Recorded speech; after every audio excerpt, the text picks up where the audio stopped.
O. This is the Big O Show. This is the Big O Show.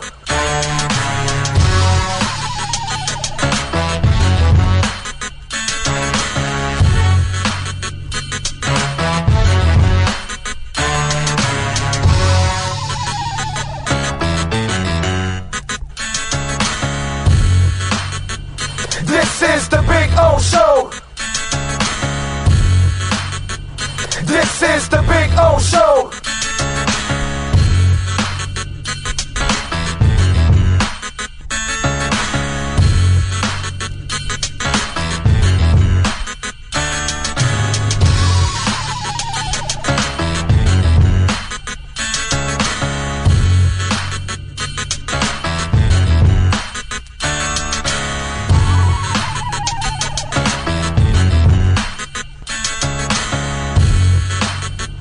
This is the Big O Show.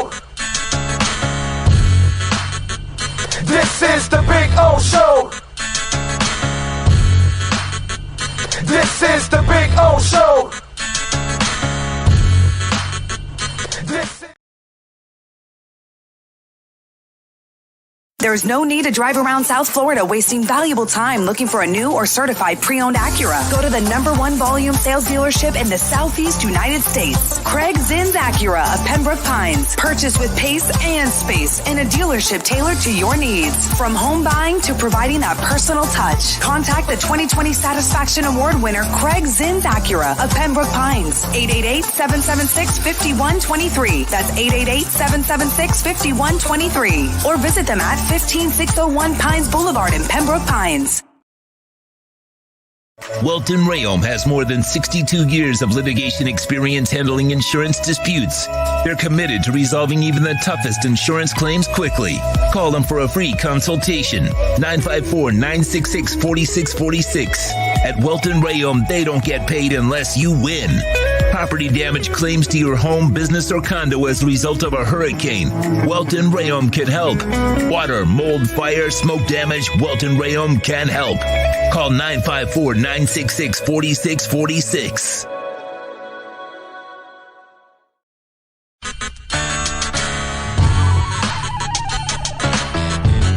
So here's the putting green.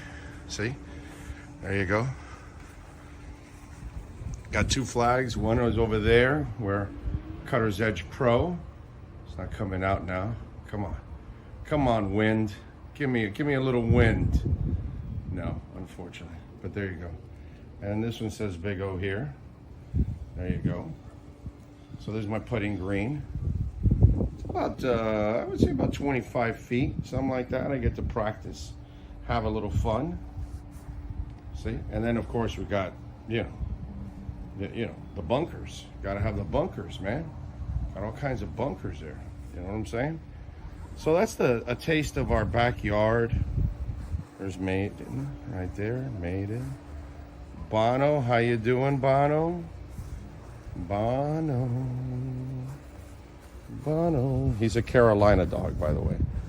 These dogs are amazing. Their temperaments are awesome. But there is the Sylvester Palm, which is just beautiful. All right, call my guys, Will and Mike at Cutter's Edge Pro. They will take care of you.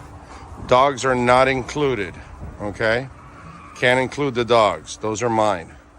But the exceptional work, oh, baby. Oh, baby. Yes. Make your home an oasis. CuttersEdgePro.com. Go to their Instagram page, by the way, so you can see a lot of the before and after work that they do. And it is exceptional, baby. This thing's been on here for about 9 months. No grass growing through it or anything like that. Right, Bono? Huh? Bono!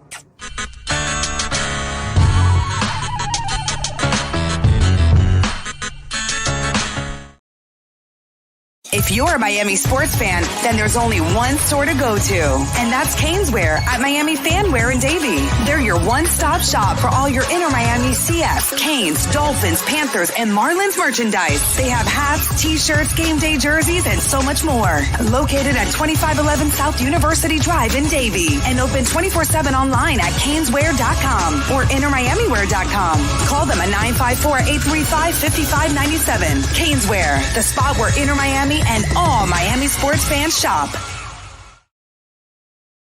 When you move, you need a reliable company led by passionate folks, eager to assist its customers during a transitional process that needs to be smooth.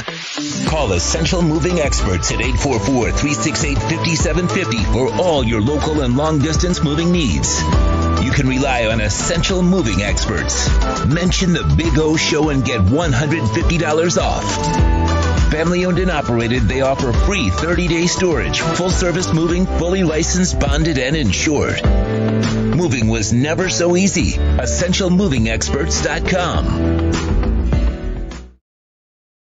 For over 16 years, EJDConstruction.com has provided South Florida residents quality craftsmanship, accurate project management, and exceptional service. That's why EJDConstruction.com is an A-rated member of Angie's List and the Better Business Bureau. When you're looking for the right custom home builder for additions or home remodeling, please call my friend Eric at 305-433-4843. That's 305-433-4843 for EJDConstruction.com.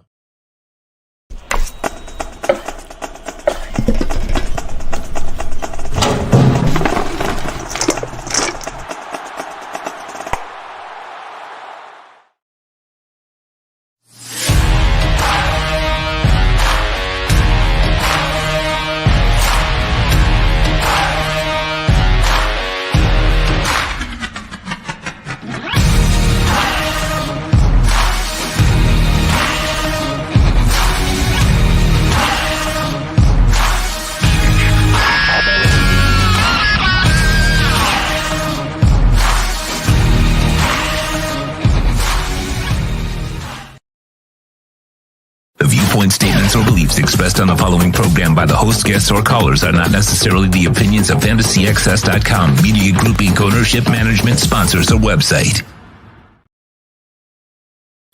When it comes to South Florida sports teams, very few in the media have witnessed, lived, and covered it like the Big O.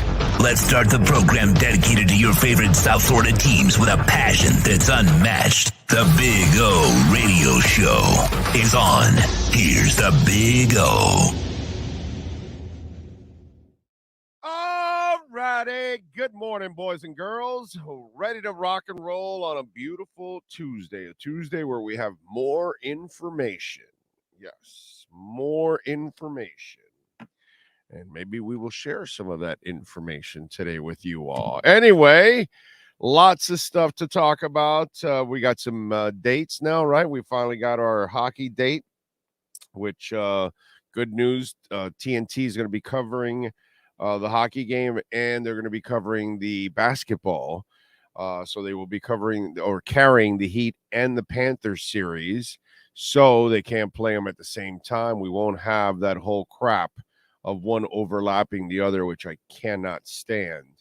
Every night that we do this every single year, it bothers me when I have to pay attention to both teams. I like individually them having their own nights. You know what I mean?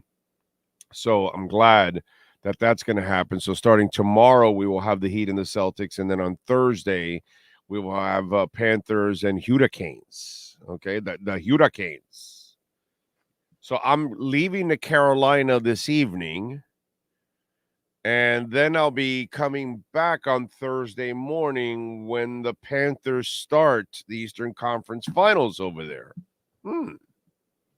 Very interesting. Should have stayed there, right? I mean, what the hell? I'm there, right? Might as well go try to grab a ticket and go watch the boys now. Anyway, so, yeah, we are leaving tonight. We're going to go see Crowded House. Going to go hang with my man Pat in Nashville. We're actually going to meet Pat in Nashville for the first time here Pat's been a loyal supporter on the show. So now Pat and I are going to get to rock out together. Although Crowded House isn't really rocking out, you know what I'm saying? Pineapple Head isn't really something you rock out to, but it is a hell of a song, by the way. But, you know, it is what it is. So can't wait for that. It's going to be – I'm a big Crowded House guy. I love Crowded House, man. Can't wait to have a little piece of chocolate cake. That'll be good. It'll be fun. I think they're up, by the way, Pat, if you're – I don't even know if you're on the chat board, but it's funny because I kind of what I do is when bands tour, unless it's like Iron Maiden, I'll look at whatever the 16, 18 song set that Iron Maiden does, and it's the exact same song set that they're going to do in Miami, in Malaysia, in Singapore, in Berlin, in Los Angeles. The exact same tunes they play in the same order every single night. And I love Iron Maiden to death, but you know, I don't have to. But there are bands that you have to kind of keep up with because they change things. So just in case, so you'll know, Pat and Nashville, because I'm keeping up with all their concerts, and then I add new songs. So we're going to go see Crowded House. They play about, I think it's 22 or 23 song set every night. They are up to 40 different songs.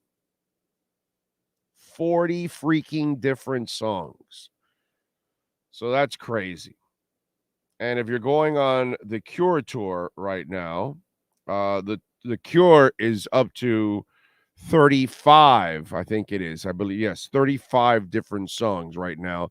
That tour just started, so it'll get to somewhere in the 50s and 60s and 70s when it's all said and done, because they will do so many different songs.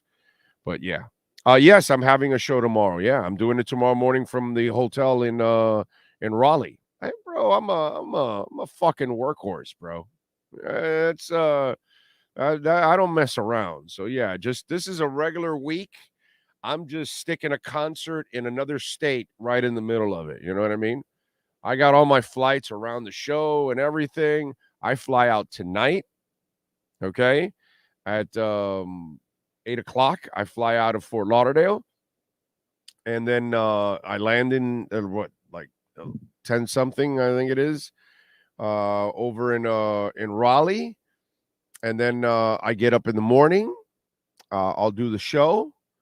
And then probably chill a little bit, relax, then go to the concert. I don't know. I think Pat and I are going to have some dinner. I don't know if we're going to have some dinner before the concert or after the concert. I have no freaking idea what he's got planned there. And then I fly at 6 a.m. On Thursday, and I get here at 8 a.m. And I'll go home, prepare for the show, and then shoot over to Hialeah Park at 3:00 and do the show. Won't miss a beat, bro. Won't miss a beat.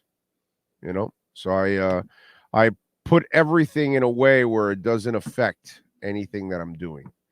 So I will be able to keep my responsibilities going, keep the show going, like it's nothing.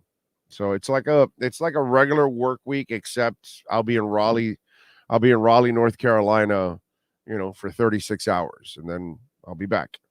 It's not a big deal, but I'm looking forward to it. I'll be in Atlanta next month for a couple of nights. I'll be there for about 3.5 days, I would say, because I'll be there for two nights to see the Cure.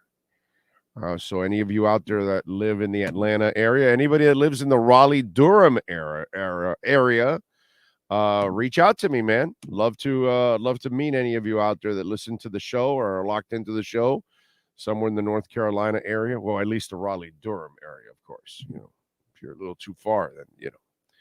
So there you go. Just in case, if any of you out there are in those areas, Raleigh-Durham this week and next month will be in Atlanta's. Looking forward to it. I love Atlanta, man. Atlanta's a great town to visit. Really is. Really is. You guys have shitty traffic like we do here in South Florida. But Atlanta's a really cool town. I've never been to Raleigh. so I don't know much about Raleigh. I know this, Pat. I know his nickname on there is Pat in Asheville. All I've ever heard is good shit about Asheville. I've always heard that Asheville is like a really cool town and good people and stuff like that. So, anyway. So Big O doesn't mess around. Guy is a beast. Well, thank you. Appreciate it to a time. Very nice. Just hey man, if you're gonna work, you gotta play. You gotta treat yourself. And these are some of the things that I like to treat myself because I'm a monster music fan. And I love music. Just like I love sports. I love music, and I like to accommodate both, and it's kind of my way of it's my therapy. Music is kind of my therapy. That's the way. Some people may need shrinks, some people may need a glass of whiskey. Somebody may need a fat old joint, you know what I mean? Some people may need, I don't know what it is, fishing or whatever. Concerts, live music for me is therapeutical, that's the way I look at it. Sal says, sitting here thinking about how I've never seen a playoff win in my lifetime. Hope this year is different. Fins up. You will see it, Sal. You will see it, buddy. Okay. Just need the breaks, bro. The injury stuff. Too many injuries last year. Okay. And I was listening to was it Spo talk about how many player injury minutes they had. They were one of the top in the league and all that kind of crap. And that's one of the things that I don't care what anybody tells me, dude. The Dolphins were a really good team last year, and they had a shit ton of injuries. So Sal, if we get the breaks, my brother, you're going to get your wins in the playoffs. Not a win. You're going to get your wins in the playoffs. This is going to be a really, really good team. Dougie Fresh says, Big O, fresh breath doesn't add greatly to your health. Glad to hear you are following the science. Fresh breath does add greatly to your health. Okay. Glad to hear you are following the science. Okay. 36 hours of boonga boonga. Yes, can't miss a beat. Bro, I'm in Raleigh. Where are you staying? What's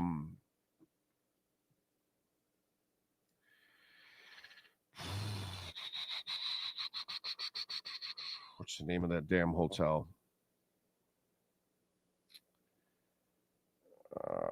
Let's see. Saved. Where are we at here? Come on, man. Here we go. I am staying at the Cambria Hotel. Okay. In Durham. Cambria. So there you go, Mark.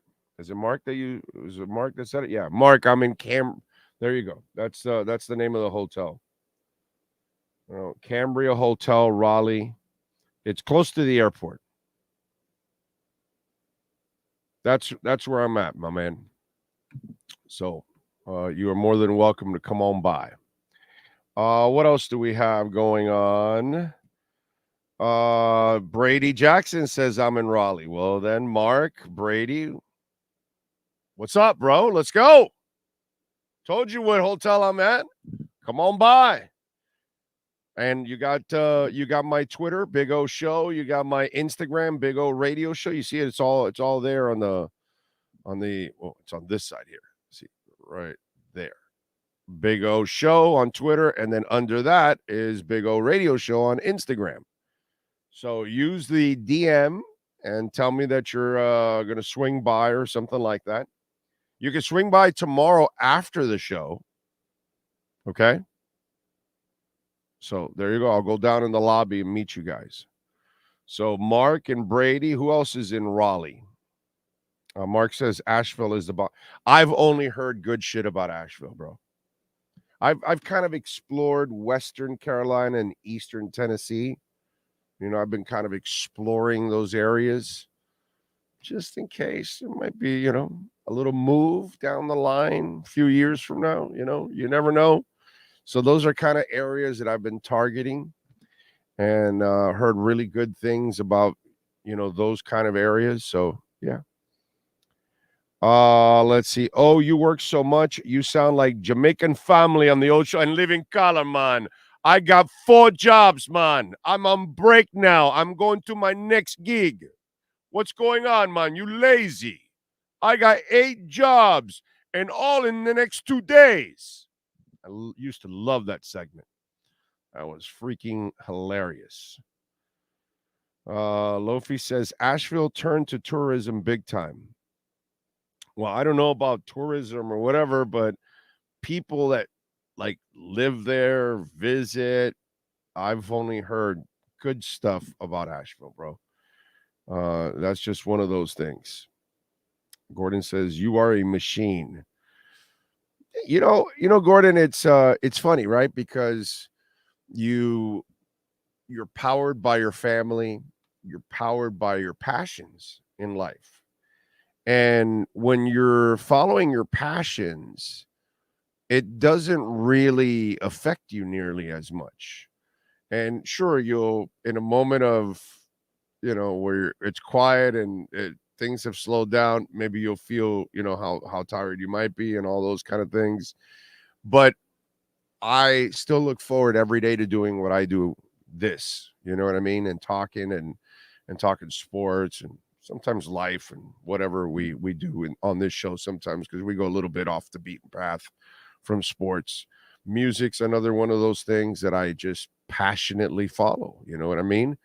So it's one of those things that I'm doing everything that I love, hanging around my family all the damn time.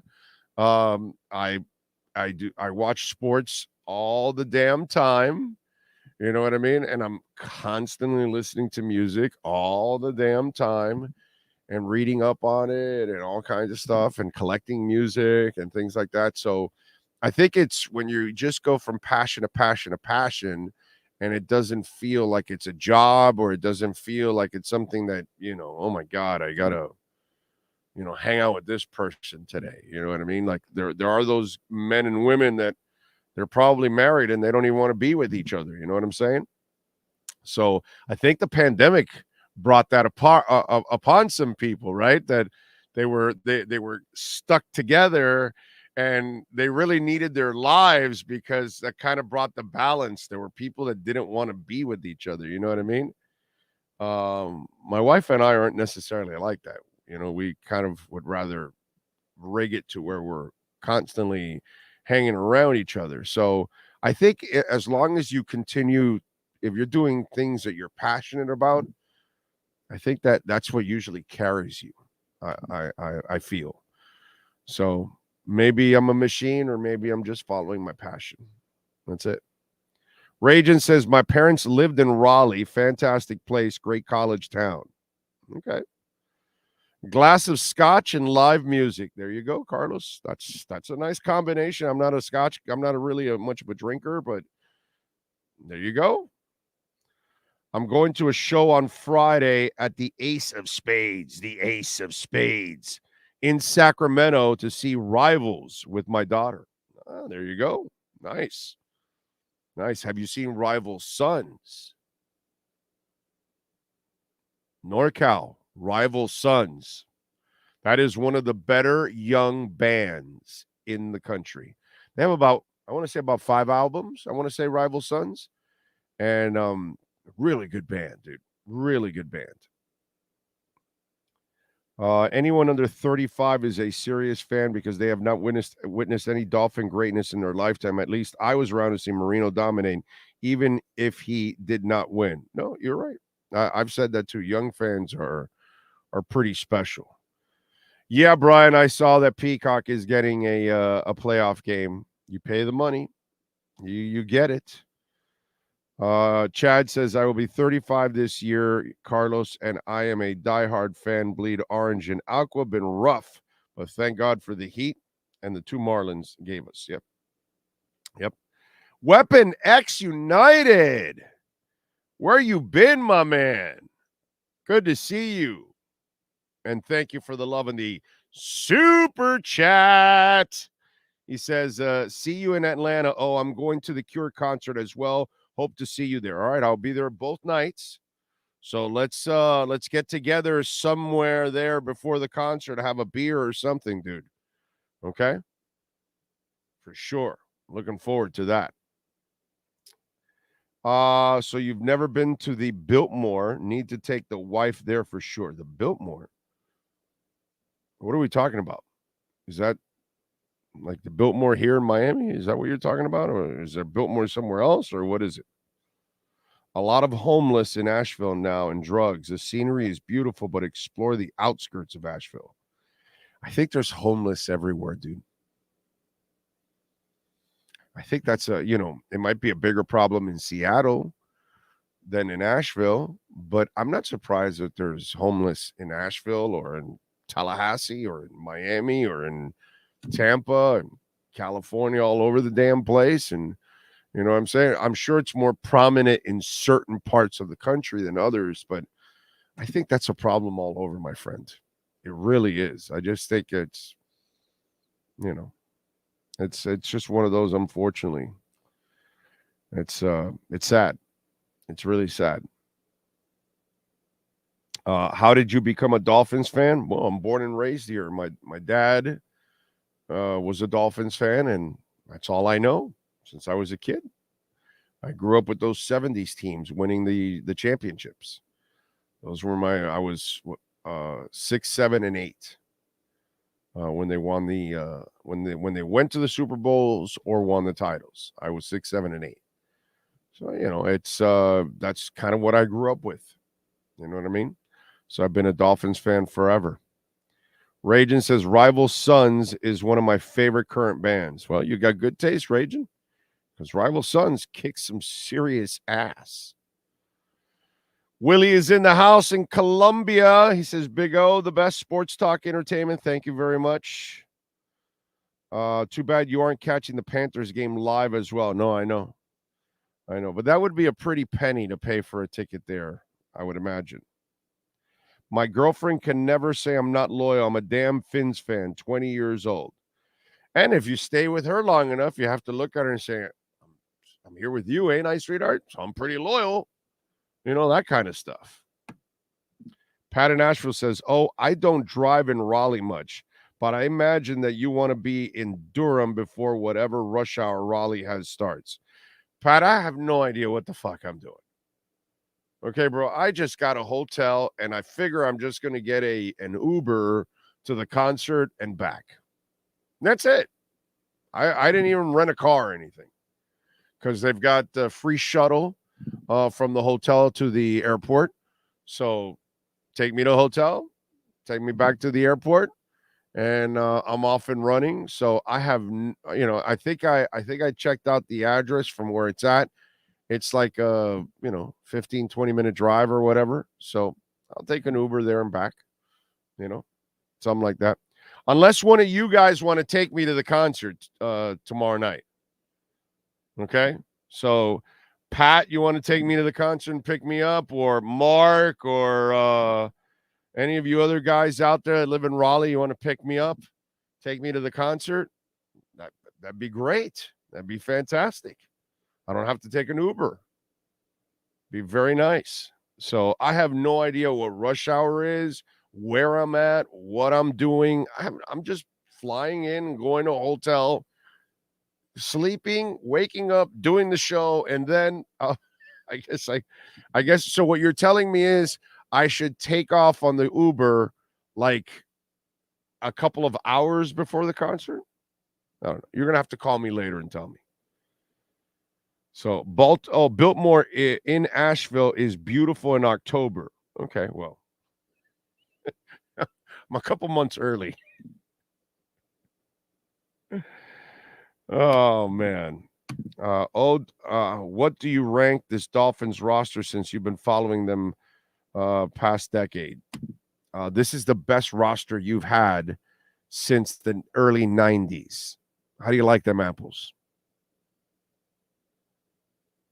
Yeah. You got to go back to those early 90 teams that were really good, but shit, dude, we had the Bills, and the Bills were freaking monsters. Those teams, not the 90, not the mid 90 right at the end of Shula's run. No. This team's way better than that. It's before that. Okay?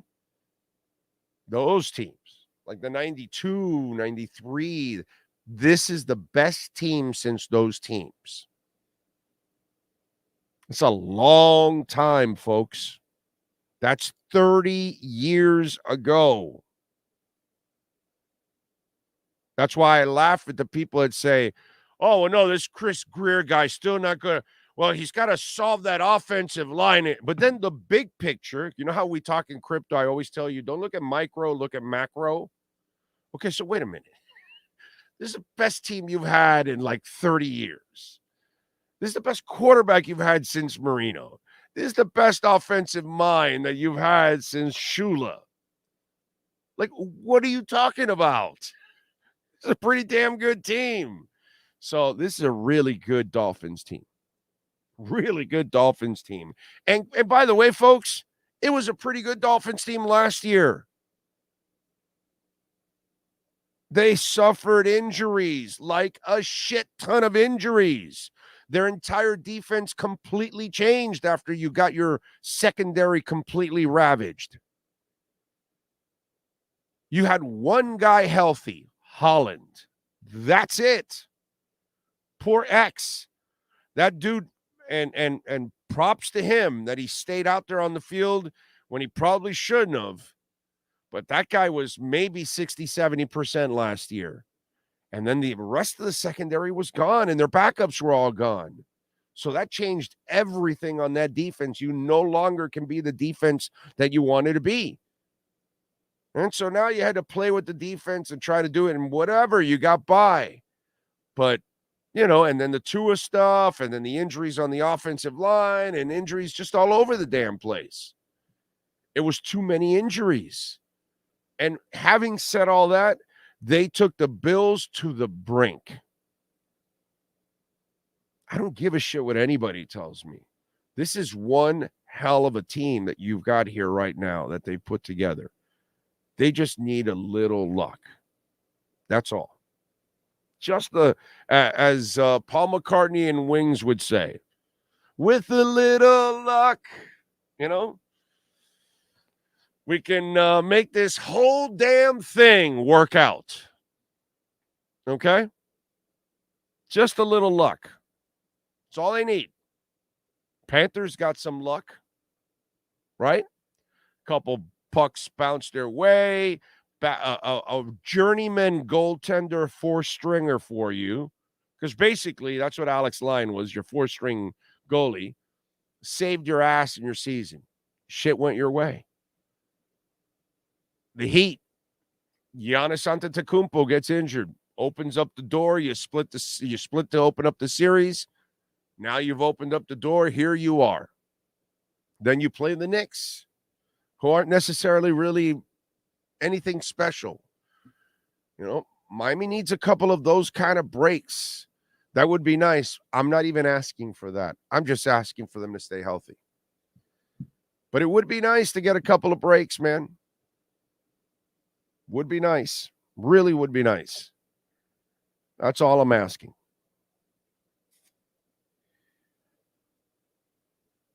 How about some Dolphin insight? All right. We talked a little bit about what I think with the team. That's fine. So let me I was telling you about Isaiah Wynn signing, and I was kind of concerned about Cameron Fleming, right? And you know, it's just this feeling I get at times that I start to kind of sense things and how all this stuff is working out.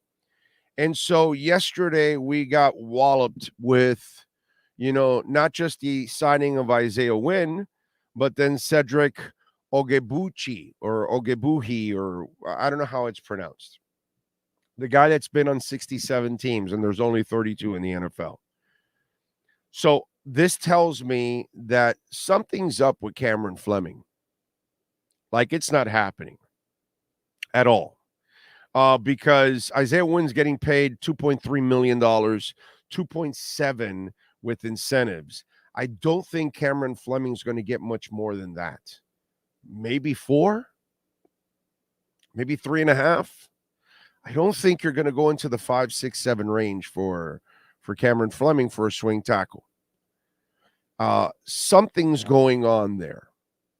And remember when Isaiah Wynn signed, I told you, oh, wait a minute, something's going on here. Maybe it happens June 1st. Well, if they had the money for this, they have the money for Cameron Fleming, because I don't expect him to be asking for that much.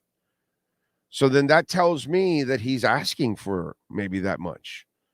That's because, think about this. Do you see Cameron Fleming signing with anybody else? Okay, so everybody needs a swing tackle, pretty much. That's who he is. He's one of the better ones that's available in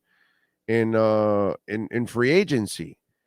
So again, this is just kind of what I think is going on out there. I'm not telling you, oh, hey, I got a call from an agent, a couple teams, GM. No. I did ask around a little bit about him.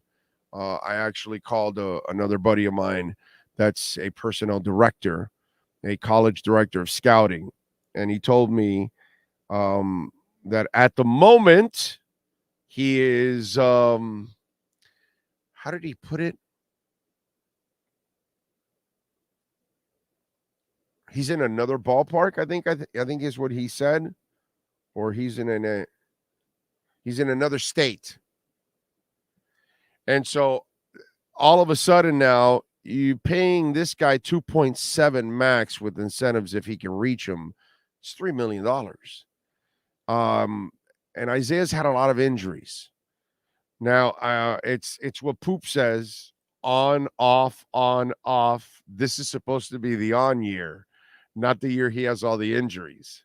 So we'll see if we actually get the good year from him, like Poop says. But then you go and sign Ogebuhi, all right? And he's definitely a tackle, complete journeyman. This guy has played for the Texans, the Titans, the Jags, the Bengals, the Seahawks, the Ravens, and the Jets. He's been around the block like 800 times. He must be serviceable, because if they keep bringing him back, he must be somewhat serviceable. Is he any good? Probably not. Okay. So Isaiah Wynn, I think, will end up playing all over the place, tackle and guard.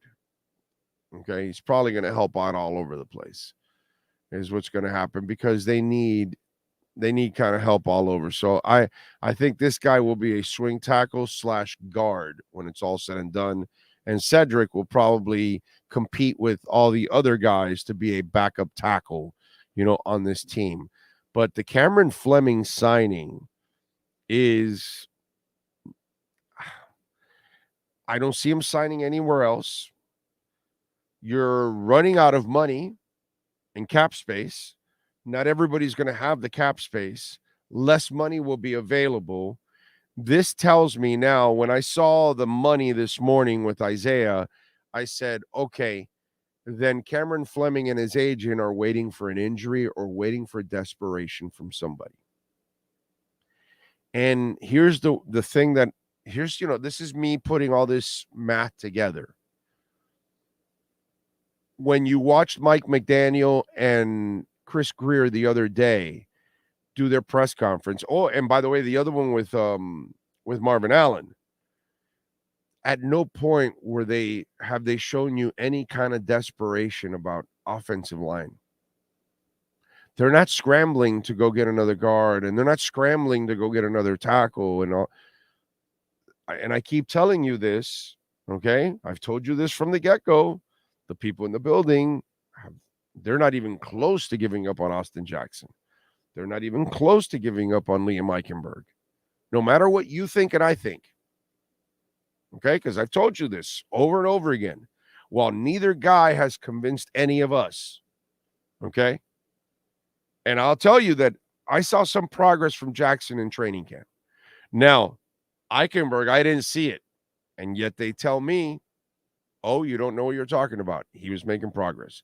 So what am I supposed to do? And they kind of feel pretty confident about that. So confident that they still haven't brought back Brandon Shell. So confident that they aren't scrambling to get that other tackle to you would think, right, the way you and I feel about Austin Jackson, that there's nothing to be convinced about with him. You would try to bring in somebody that you're convinced is better, right? You'd you'd sign a right tackle that you would think would start. And if Austin Jackson can beat him out, well, then God bless him. All right, that's awesome. That means he raised his level of play to, 3 levels above where he was. But they're not doing it. And I keep telling you over and over again, like with the Tua stuff, look at what they're doing. Don't listen to what they say. Don't listen to what all these other people write. I mean, they're writing that freaking Jamie Foxx is practically dead. And here we are. The latest news is he and his daughter are going to do a new TV show together. But wait a minute. Isn't Jamie Foxx dying? So this is what I'm trying to tell you. Okay, so Cameron Fleming's out there. They have the money, clearly, because they just signed Isaiah Wynn to nearly $3 million. How much more is Cameron Fleming going to be asking for? 5, 6? So then is he asking for too much money? Why isn't he signing on any other team? Others need swing tackles. Tackles are being signed. Offensive linemen are being signed by other teams. Backups, journeymen, this, that. Where's Cameron Fleming? And why aren't the Dolphins scrambling to sign him? Well, then, see what they're doing. Don't listen to what people tell you. Their actions tell you exactly what's going on. Oh, no, for sure they're trading Dalvin Cook. Well, where's the trade? What happened? They went and signed Jeff Wilson. They went and signed Mostert. They went and brought back Ahmed. They signed Gaskin. And then they drafted A-Chain. But I thought they were trading for Dalvin Cook. And you know what? What's the latest story now? Minnesota, according to Jeremy Fowler, they want to try to make good by Dalvin. Now, I don't know if it's because there's nobody willing to trade for him. And when they asked him to take a pay cut, he didn't flinch. He said, "No, I'm not taking no pay cut." So he wants his money. He wants his 10 mil. And what I keep telling you, go by what you see, not by what you hear people writing, because what they're writing and then what the actions are by the human beings are two different actions. Oh, no, the Dolphins are for sure trading for Jordan Poyer. Well, where is he? I'm sorry, I must have missed it. Oh, the Dolphins they're looking for options outside of Tua. Really? And where did they show you that? They didn't. They were completely committed to him. These guys. Not Stephen Ross, not Bruce Beal, not Flo. These guys. So it's by your actions. So what are the actions? And that tells me that there's something going on there, that Fleming is either outpriced himself at the moment because nobody is signing him. Okay, he is still out on the streets. So the fact that you gave Isaiah Wynn nearly $3 million and then you signed the other guy, and that tells me that there's something going on there. Okay, how much more can Cameron ask for? All right. Instead of Cameron Fleming, let's go with Cameron Wolfe. Let's unleash the Wolf Pack. We unleash the Wolf Pack. as we get the latest in the NFL and the Miami Dolphins with our KSDT CPA Pro Football Report with NFL Network insider Cameron Wolfe. KSDT is one of South Florida's largest and one of the country's fastest growing accounting firms. KSDT CPA is a full-service firm that also excels in crypto. Visit them at ksdtcpa.com or call 305-670-3370. Here's NFL insider Cameron Wolfe. All right. There he is. How you feeling, my man? What's up, Bo? I'm good. How you doing? Good, man. Good. I was just talking about this because when we first got the news on Wynn, I said, okay, this is something going on with Cameron because why would you sign Wynn? And then they signed the Cedric kid. What's his last name, bro? I don't know if I know for sure how to pronounce it, so I'm not going to butcher it. Okay. All right. So they signed the other big O. Okay. Yeah. And so all of a sudden now I'm thinking something's going on here with Cameron Fleming that, okay, so he's not being signed by any other team. He's still out there. He's not really a world beater. He's a nice swing tackle, but there's a value, as you know, Cam, to having a backup swing tackle. That's something that every team actually has to have. And usually that backup swing tackle isn't a stud. It's just a guy you hope can kind of hold the fort for you for a couple of plays, a week or two, that kind of stuff. So you would figure if Miami's not interested or can't sign him or whatever, then somebody else will. So then that tells me the Fleming camp is either waiting for desperation to set in, some kind of an injury somewhere, because right now they're priced out of the market or something.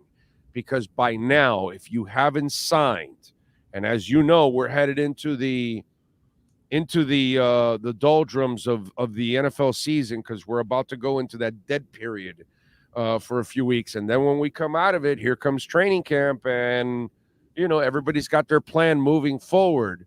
So I'm almost at the point of thinking that the Fleming camp is either priced themselves out or they're waiting for desperation so they can capitalize on that with a salary. Your thoughts on that? So I don't know anything specific to Cameron Fleming, but I think one thing that we haven't talked about a ton is that he played for the Broncos for the last 2 years, which means that he played last year with the Dolphins O-line coach, Butch Berry, who was the Broncos O-line coach last year. And so to me, if there was a smooth chemistry there, if they, then there would be a better chance that this guy was here.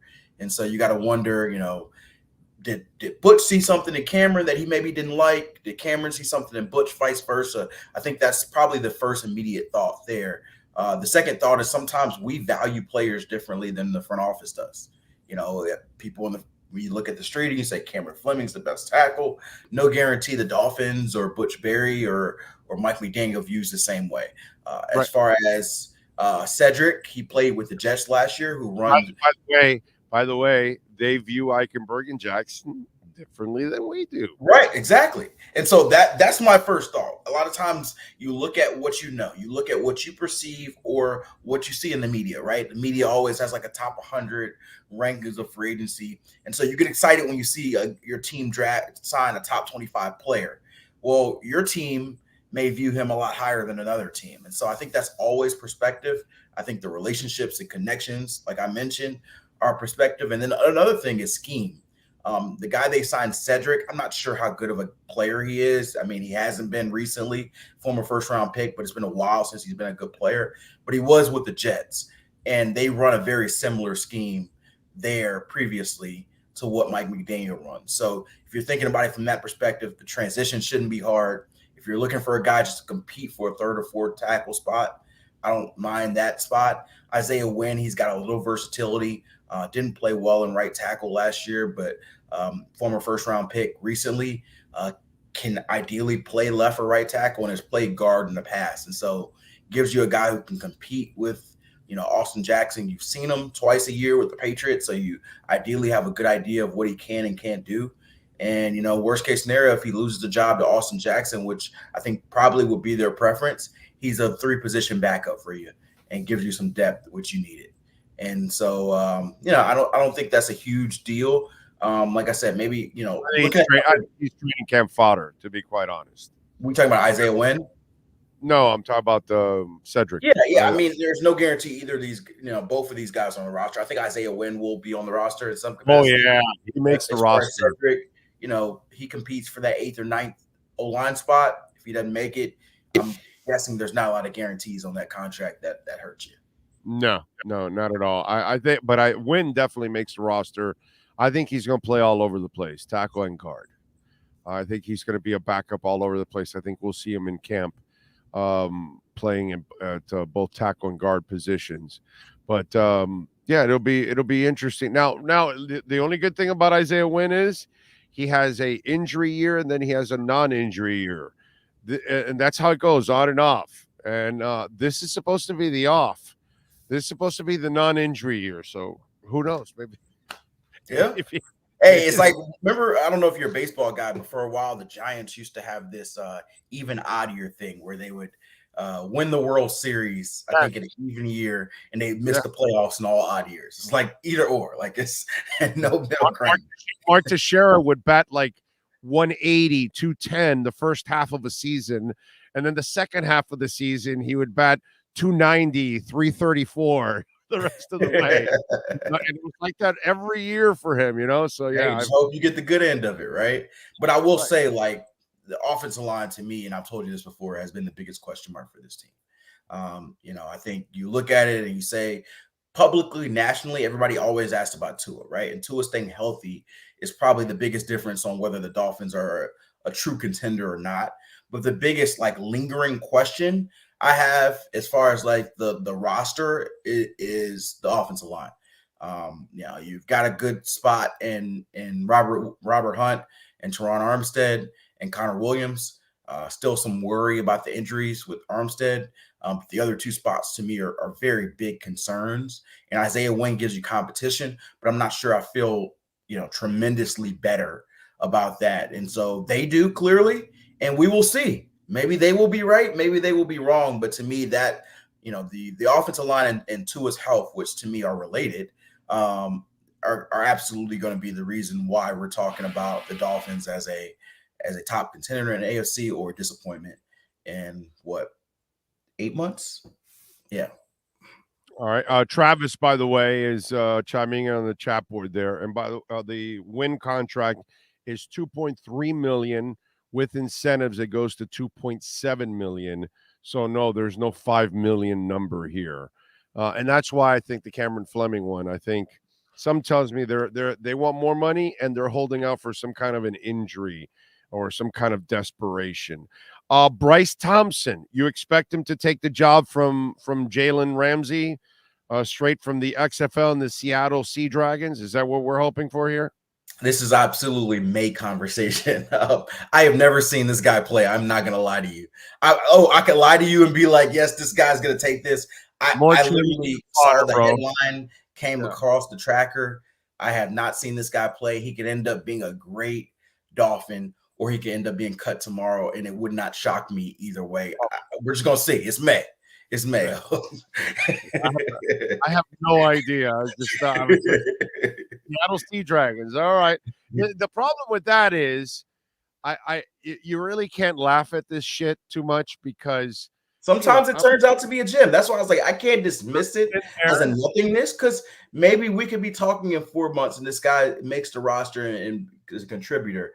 Right. And so it's possible. I like that. The league is possible. I just don't know anything about the kid. I'm sitting there at training camp with a roster like the rest of us, right? And Jimmy Johnson, they just added a player, and it's training camp, and they add this player, and they have the release, and they hand it out to all of us, and we read the release, and it's Oronde Gadsden. Is that how you Gadsden? Is that how it's okay? Portland Fire Dragons of the Arena League. Okay, whatever. Yeah. And then so all of a sudden, here comes Oronde Gadsden. First play of his NFL Dolphin career. First practice play. Drops back, Marino goes right into the back corner of the end zone. There's a Rondé Gadsden with those big fingers of his that were like banana bundles. You ever shook hands with Rondé Gadsden? It's like shaking hands with a banana bundle. You know, it's like long ass fingers. You know what I'm saying? Yeah. And he just stabs that ball right up in the air, and he lands, and he puts his feet right inside the corner of the end zone. And we all look at each other like, oh shit. We start writing down, okay, this is a Rondé Gadsden guy. And from that moment on, OG just started making just play after play after play. And you're like, who the hell is this kid? Right. You know, and it was just, and then, you know, the legend of OG became the legend of OG, that he ran like an 80-year-old man, but it didn't matter. He was Nikola Jokic before Nikola Jokic ever existed. You know what I mean? But he brought it to football. Whereas, yeah, bro, I'm not going to outrun you, but guess what? When you're next to me, you're not catching it either. You know? Right. And, you know, Cam Wake came from the CFL. Mark Dixon, the technically the most sound offensive lineman I have ever seen in my life. Right. Is Mark Dixon. Okay. I don't give a shit about what rounder the Dolphins have drafted, or second or fifth or whatever. Mark Dixon, fundamentally, his technique was just sick. You know what I'm saying? So you just never know. But I just wanted to have fun with it because absolutely. I mean, like we're happy for The Rock too, because several of his players in that league are getting a chance, and that's what you're hoping one of these minor leagues can become. Absolutely. A breeding stage for some of these guys to keep their dreams alive, dude. I mean, you know, to me, we talked about this about the XFL from the jump. That's the biggest role for the XFL. If it becomes a ground where, hey, players can either rehab their career there, or in the case of some of the guys you mentioned, if they don't make the push in college for whatever reason, they don't land on a roster as a drafted rookie or even an undrafted rookie. They go there, they get playing ability, they develop, and you develop players who can eventually add to the talent in your league. Right now, particularly with the O-line, we talk about the O-line, right? There's an O-line shortage across the league. But there's probably 20 other teams like Dolphins fans who are talking about, is our O-line good enough? That's because there's not enough good quality offensive linemen across the board. And so depth, which I think the Dolphins finally got better at, actually, is just as much of an importance as top-end O-line talent. And so a league like the XFL, if you get an offensive lineman who's raw as heck, played at Division III school, you develop him for a couple of years, he signs with an NFL team, and all of a sudden you've got a guy who is at least a backup or competing for a starting spot. That's the goal of the XFL. To me, that's the element where I get excited about, but we won't truly know who those guys are until we see if they make it in the next level. It doesn't have to be every guy. You know, I saw maybe 10 XFL players, I think, sign this weekend, something like that. If 11. One or two, 11, right? If two of those guys end up making a final roster, I think that's a win for the XFL. I don't think it needs to be 11. I think it 2, 3, something like that. I think that's a win. I agree. I'm with you there. Did you finally learn your lesson with James Harden? I knew this was coming, and I deserve all of it. I did. I put on my clown hat, and I'll go ahead and eat all of this because I was very much on the Sixers Brigade. I thought we were different this year, and I was wrong. Right. I was wrong. Game 6 is when we let them off the hook. We're at home, up, I think 9 with 6 minutes left, and lost that game. And coming back game 7, I still had hope, but that was the chance that we had, and we blew it. James Harden no-showed game 7. Joel Embiid no-showed game 7. That's my MVP, and he did not show up. Doc Rivers no-showed game 7. And so when your best players and your coach don't show up when it counts, you don't deserve to win. Jason Tatum looked like Michael Jordan in game 7. And so I give all the props to the Celtics, and I'm rooting for the Heat to beat them. I do not like the Celtics, but they were better. They were better overall. And so, props to them. Embiid definitely deserved his MVP. He had a great year. But he's got to look in the mirror this offseason and figure out why does he keep losing in the second round of the playoffs, because they'll continue to build around Embiid. Who knows? Maybe James Harden comes back. Maybe he doesn't. But your best player has to be the guy who leads you when it counts. And right now, Embiid hasn't been good enough in the playoffs. So that's it. And we let him off the hook. Let him off the hook. Let him off the hook. Okay. But, No, hey, but I'll tell you what. I'll tell you. Do you want James Harden back? I'm at this stage. Oh, I'm not gonna lie to you. I'm in the apathetic stage. Like I was so hurt by this loss that I really don't care what they do. I'll show back up like I always do in October and November, and whatever the team they give me, I'll root for them. But I really don't care. Fire Doc, don't fire Doc. Get rid of James. Picks? Do they have picks? They don't have picks. They don't have any picks. They have second, maybe 1 or 2 second round picks. They don't have a first round pick. This is the kind of team that needs to make a move for Dame Lillard. That's the kind of guy. Hey, I'd like it. I mean, the problem is if you make a move for Dame Lillard, you're probably gonna have to give up Tyrese Maxey, which I love Tyrese Maxey. But you could ideally structure a trade and say, hey, Tyrese Maxey, Tobias Harris, and some other young talent or picks in future years, and go get Dame and do another all-in move. James Harden probably opts out, or you got to get rid of his hats, bro. Yeah, or you ship him to Houston in the signing trade. And yeah, I would be fine with that. Take another shot with Dame. But at the end of the day, I think that's what he needs. He needs that guy. Right, but Portland next to him. James Harden is.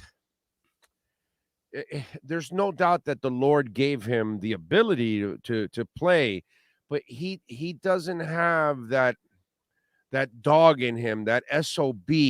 Like, he knows he's gifted, and so he just kind of uses it and turns it on and off. Whereas, like a guy like Jimmy Butler, it's inside of him that he needs to be great every moment that he's out there, like a lot of players. It doesn't matter, like normal great players, like they have that hunger all the time, and they're not going to be satisfied with turning it off or coasting or not playing well. Their emotions will not allow them to be, neutral in that kind of sense. You know what I'm saying? Yeah. And so I just think that, those kind of guys, the Lillards and the Butlers, are wired differently than a guy like Harden. It's just. Yeah, and the reality of it is that you can make excuses all you want, but I got this shirt on. I worked out in it this morning. It's the way I believe in star players. Nobody cares. You just got to work harder. Nobody cares. So you can make all the excuses. Like I heard Doc Rivers, right? And I get Doc Rivers said, hey, I wish I had a full Year where Joel Embiid's fully healthy. He's playing on a knee tear, whatever. That is true, but nobody cares. Work harder. Nobody cares. Nobody's going to say, hey, the Sixers had this dude that was banged up. Nobody cares that, James Harden, you can't trust him. Your best player has to show up. And I thought Joel Embiid was going to show up, and he didn't. And so I got to eat that. And so James Harden was awful, but he's not the best player on the team. Doc Rivers was awful, but he is the coach, not the player of the team. And so to me, although those guys bear a lot of the punishment, I got to give it to my MVP, because their MVP, Jason Tatum, scored 51 and showed up in Game 7. Mine scored 15, and that's why I am watching the Heat Celtics as a neutral observer and not as a fan. So that's on us. I got to eat it.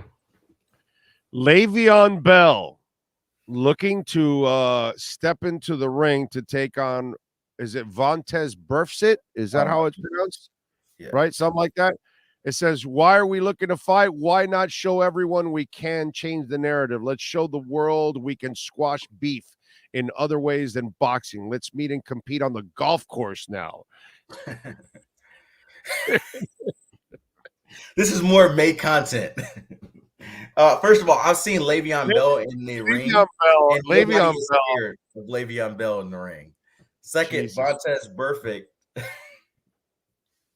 I don't know what to say about any of this. I don't know. I just saw it come across the wire, and it's like Le'Veon Bell, my brother, ever since you gave up on that contract, your Yep. life just went to complete shit, bro. I Yep. mean, Yep. Jesus Christ. Yep. Holy moly, man. That is crazy. All right, what do you got going on the NFL Network so folks can check you out? Yeah, just got back into the flow of things. So we'll probably start getting into OTA and minicamp mode over the next few weeks.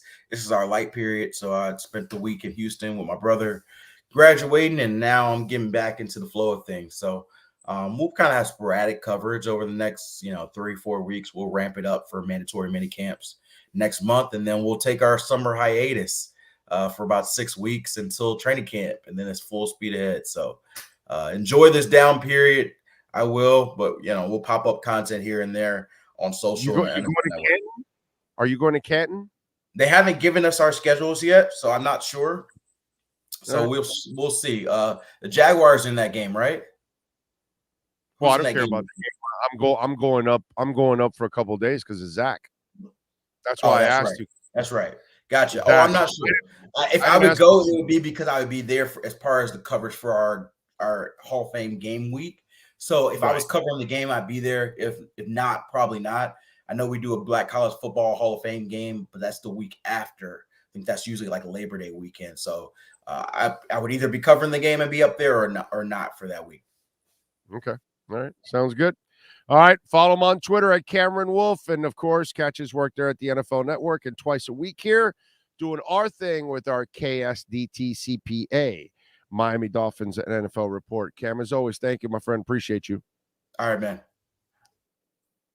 And folks, if you have not done your taxes and you're maybe a little nervous, you're wondering, am I in trouble here? Listen, folks, just call the great people here at KSDT. You got the QR code there. Get the phone, use the camera, get the QR code, connect, tell them that Big O sent you. They'll take care of you, your business, your personal. They're doing my taxes, personal business, all of that. Same. They do Cam's, by the way. They do his taxes. They do an amazing job, and they can do the same thing for you. Top 200 firm by Forbes in the country. Tax firms, accounting firms, top 200, folks, right here in your backyard. If you live here in Florida, in South Florida, they've got offices in Dade, Broward, and Palm Beach counties. They're going to open one up in North Carolina, where I'm headed to tonight. So all of that, folks, check them out, KSDT CPAs. They are growing. They are a fantastic company. And tell them that Big O sent you. Trust me, they will take care of you, home or business. The Wolf Pack has been unleashed. This has been the KSDT CPA Pro Football Report with NFL insider Cameron Wolfe. KSDT is recognized by Forbes as one of the top tax accounting firms for 2022. KSDT CPA is a full-service firm that also excels in crypto. Visit them at ksdtcpa.com or call 305-670-3370. All right. Let's see. Crypto market holding strong. Bitcoin there at 27. John C., thank you for the love on the super chat. And he says, Oronde Gadsden II, draft class 2025, FYI. Really? He's still 2 years out? Damn, that sucks. You never know. He could end up here. He could. Oronde had the toughest catches that I've ever seen from a Dolphin player. My all-time was Warfield, but OG made tough grabs. OG was terrific, man. Love OG. Oronde was just special. Special in his own way. He wasn't the Marx Brothers. He wasn't Paul Warfield. He wasn't O.J. McDuffie. You know what I'm saying? He wasn't Irving Fryer. He's not Waddle. He's not Tyreek. He's not like those kind of guys, right? But he was super valuable in his own way. Super freaking clutch, dude. Jesus Christ. That man just had the clutch gene. Fearless of the moment. And I will tell you this, while he wasn't gifted like all those guys that we talked about, if we're going to talk about 50-50 balls in midair, I'm not sure there's ever been a better receiver than him. Just in that aspect. The 50-50 ball up in the air, give me a Rondé Gadsden over everybody. You know what I'm saying? That's all I'm asking. When he went up in the air and you were up there with him, you weren't getting that ball. I don't think I remember anybody taking the ball from a Rondé. Seriously, I don't think I remember that. And I don't think it was possible. Okay? Quite frankly. All right? Just so you know. With those hands, no. No. So, Embiid's performance was Harden-esque. Most embarrassing thing I saw all week. Yeah, no, it was disgusting. They choked big time. Let's see. I appreciate Cam being honest about the 76ers. I think my beef with him is over now.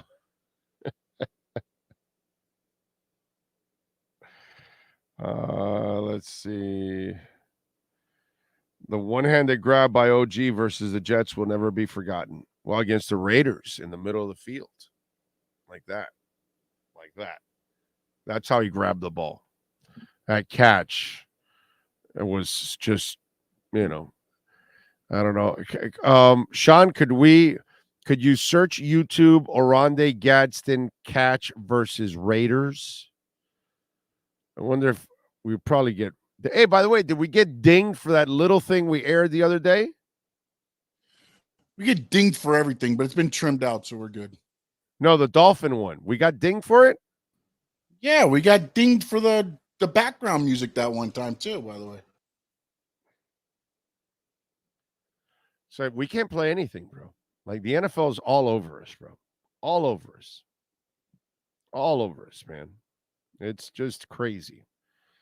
Big O over everybody in Dolphins history in the NFL because Randy Moss and Calvin Johnson were uncoverable.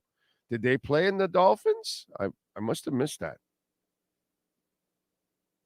I must have missed that one. They're on that 2012 team. Oh, that's what it was. Okay. No wonder. Okay, yeah, no. I'll give Calvin and Randy a slight edge over Randy since they were on that 2012 Dolphins team. Eric Rash says OG and Chambers together was a great tandem. Yeah. Yeah. You are correct, sir. All right, so we got Heat and Celtics Wednesday, 8:30 TNT at TD Garden. Celtics are favored by 8. I'll take the Heat in that one. Over and under is 210.5. Jimmy's fresh, several days resting. Heat are plus 300 on the money line, and the Celtics are minus 365. I don't know about taking the money line, but I'll take the Heat plus 8 in that game. Thursday, Panthers play game 1 of the Eastern Conference Finals at 8 o'clock on TNT. And the Hurricanes, they're favored by a goal and a half. I'll take the Panthers plus a goal and a half. Panthers are plus 115 on the money line. The Hurricanes are minus 135. Tonight is game 1 in the Western Conference Finals, and the Nuggets are favored by 6. The over and unders 222.5. Lakers are plus 200 on the money line, and the Nuggets are minus 240 on the money line. All right. Got that going on. For those of you that weren't listening earlier, Dolphins Isaiah Wynn signs a 1-year deal worth $2.3 million. Could be worth 2.7 Win incentives. I expect Wynn to play tackle and guard. Kind of use him as a reserve role all over the place. Cedric Ogbuhi. I'm not sure how it's pronounced. I'm sorry, Cedric. I'll call you the other Big O in town. Okay? Because you can't be the one Big O. You got to be the other, unfortunately. It's just the way it goes, Cedric, I got a few years on you in this town. So you can be the other Big O. He signs a 1-year deal. This is his 42nd team. I know there's only 32, but I don't know how he made it to 42. It's kind of like the whole Randy Moss, Calvin thing on the 2012 Dolphins team. Kind of the same thing. But anyway, I would imagine he's going to play some tackle, and that's it. Okay. They also signed XFL defensive back Bryce Thompson, formerly of the Seattle Sea Dragons of the XFL.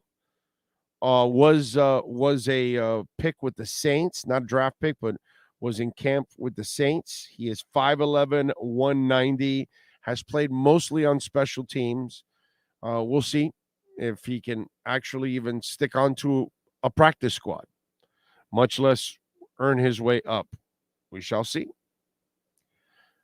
What else do we have going on? Dalvin Cook. What's the latest with Dalvin Cook? I thought he was supposed to be traded here already. Where are all those insiders? Is it the same insiders that told you that Tua was getting traded to the Colts or to the Washington Redskins?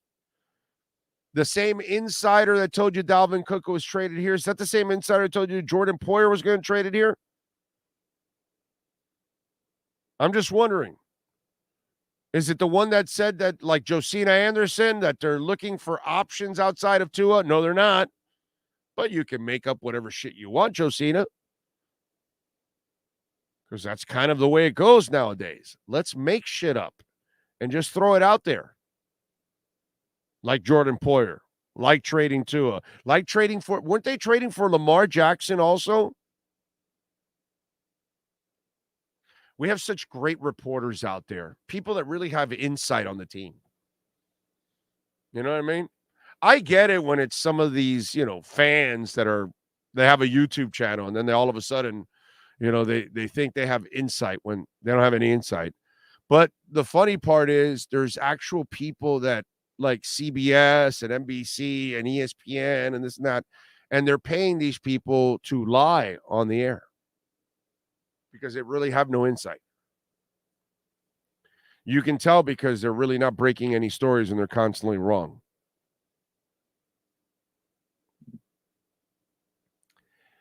Let's see. I watched the Sauce Gardner highlights on the Jets public access website. Literally every play, he is pulling a receiver's arm or grabbing their jersey. I know what he's great at now, hiding it. Basketball Jones says sophomore Oronde Gadsden at Syracuse, 61 catches, 969 yards, 15.6 average, and 6 TDs. So, yeah. You know what? He's going to come out after next year. Why would he stay in Syracuse for a senior season? So he'll be out in 24. That guy has no business staying to his senior year. Big O, I didn't know if you meant Dolphin history or just best 50-50. No, I'm just talking about Dolphin history. Big O, the YouTube loves your show. They should give the show a break. Greedy, like the NFL is charging for playoff games. Brother, we get tagged for everything and anything. It's just ridiculous. But you know what? If you find the Oronde highlight, just don't play any sound. And maybe we can get away with it. So that way, because some people may have never seen the Oronde Gadsden one-handed catch. Literally, the man is standing sideways, and he's reaching over with one hand, and his hand is like this catching the ball. I've never seen that in my life. But again, I've seen very few human beings with the hands that Oronde Gadsden has. Those things were enormous, bro. Let's see. Nuggets in a must-win tonight in Game 1, or the Lakers are taking the series. Too early to call anything a must-game in Game 1.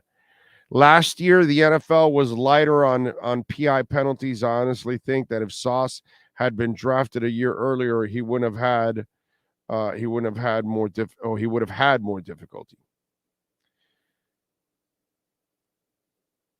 Let's see what else. Nico, you mean they pay people to lie on TV? Sincerely, Every journalist and anchor on TV. If Lakers take game 1, I like their chances to take the series. Well, you better hope they take the series if you're a Heat fan, because Miami gets home court advantage if the Lakers are in the finals and Miami makes it there.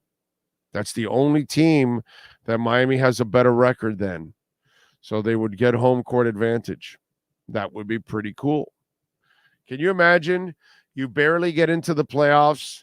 You go through the play-in game, and you end up with home court advantage in the NBA Finals. That makes no sense. But that would be just absolutely magical, dude. It would be fantastic.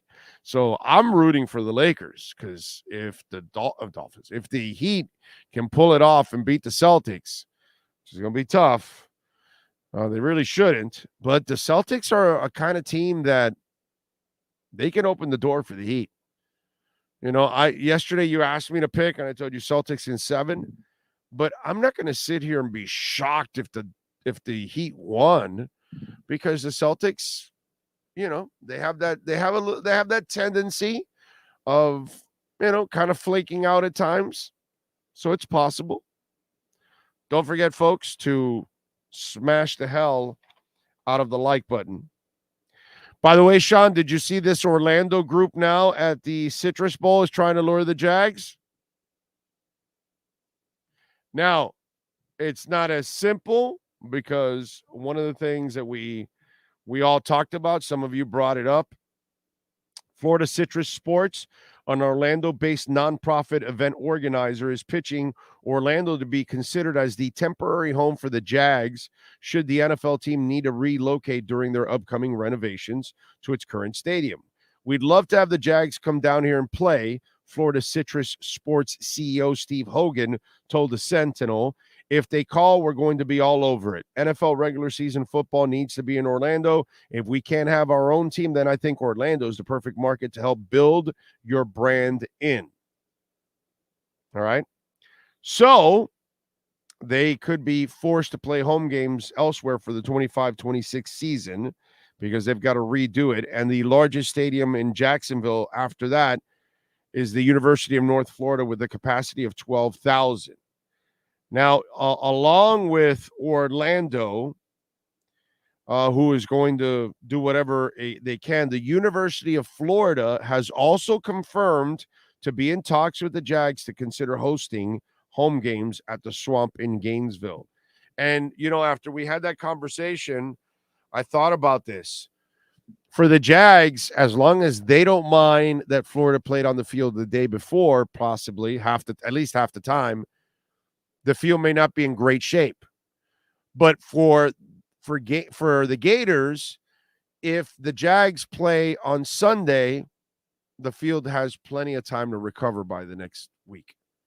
So it's not so bad. It's not like it'll be for the Jags that their field will rarely be in good shape when Florida's playing the day before. You know what I'm saying? Obviously, the weeks that Florida are on the road, then yeah, the field's going to look fantastic for the Jags if they're home. But, you know, there are going to be moments where your field's not going to be good. Now, if you go to the Citrus Bowl, there's a good chance the field's always going to be choice. But Gainesville is much more convenient from Jacksonville than to go to Orlando.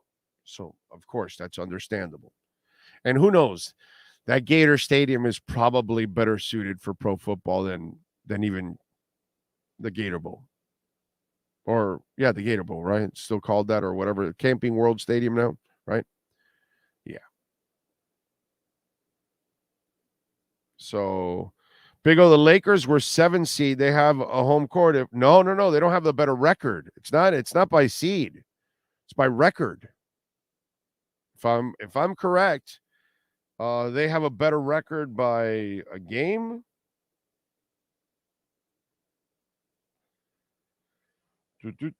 The seeding doesn't matter because the records could be different, you know. So that's why.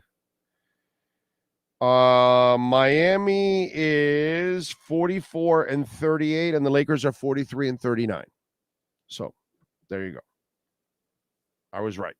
Miami will have home court advantage in the NBA Finals. My daughter goes to UNF. She says the stadium is a soccer field and is jammed behind the basketball arena, not easy access. Ayo. Yes. Adrian Wojnarowski breaking the 76ers dismissed coach Doc Rivers 2 minutes ago. Rivers led the Sixers to the Eastern Conference semifinals in each of his 3 seasons on the job. Right. And what was it? Was it Ira said yesterday that he wouldn't be surprised if he's fired and then hired? Where did he say? God, Ira said yes. To the Bucks. The Bucks. The Bucks. Yeah. Right. That would be so stupid by the Bucks. So stupid. Almost like what is it? This Miami Heat website, Miami Heat people. Yeah, it's a fan-driven site that covers the Heat, and they put out a trade. I thought it was hilarious, by the way. They put out a trade for Joel Embiid, right? And it's funny because like fans do this stuff, and it's almost like they think that teams are as stupid as as your silly suggestion is. Heat Nation Com is the Twitter page, and they put on an NBA trade. They put 76ers receive Bam Adebayo, a 27 first-round pick, and a 2029 first-round pick swap for Joel Embiid. It's like, who's going to accept that crappy trade for Joel Embiid? It's like, okay. All right, I get it. You think they're that stupid that they're going to give you, they're going to let you give them absolutely practically nothing for one of the 5-7 best players in the entire league. Come on, man. For a super role player, for a superstar. Yeah. Let's see. Shavad, no, Miami would have home court. Big O, what chances do you give the Heat? I say I gave them a 25% chance to win this series. They got a chance, man. The Celtics aren't necessarily, this clutch team or anything like that. You know what I'm saying? So they got a shot. Celtics should win, man. They're the better team. They have 2 stars. Miami has 1. You know what I'm saying? And Jaylen Brown has a tendency of playing pretty good against the Miami Heat. That's a twisted part.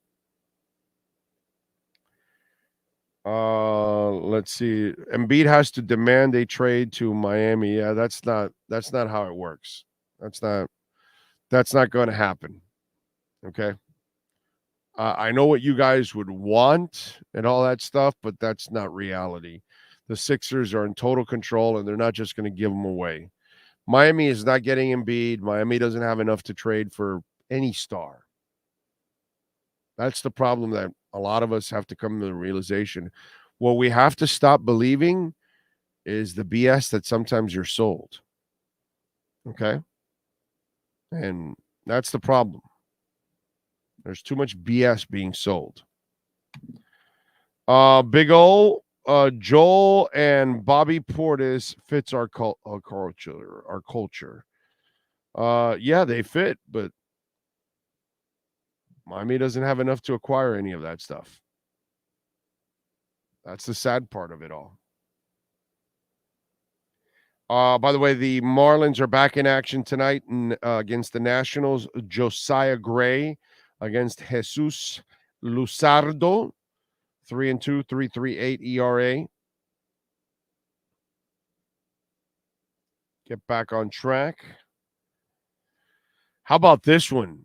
Frank Isola is reporting that Isaiah Thomas could be the next Suns coach and that he would not be surprised if that happens.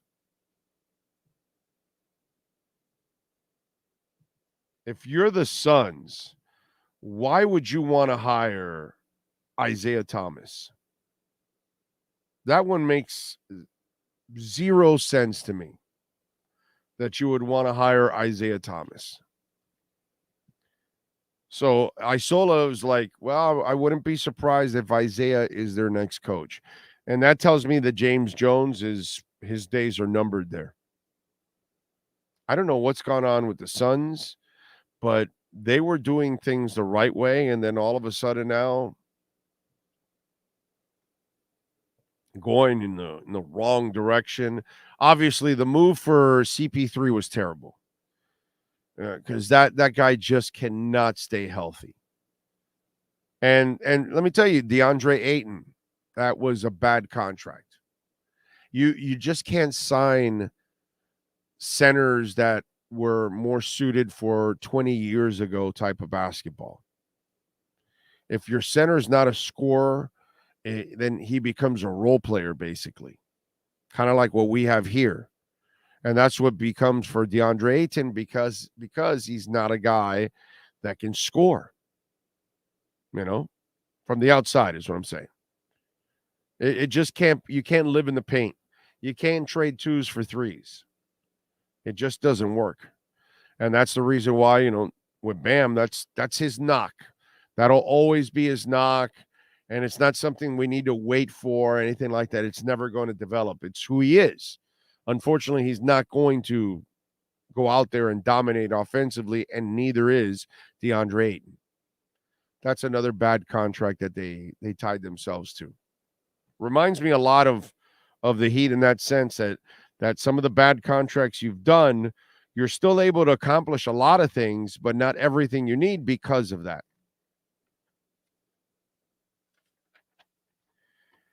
What can I tell you? All right, when sports and business collide, we like doing something called the KSDTCPA, Sports Business Report.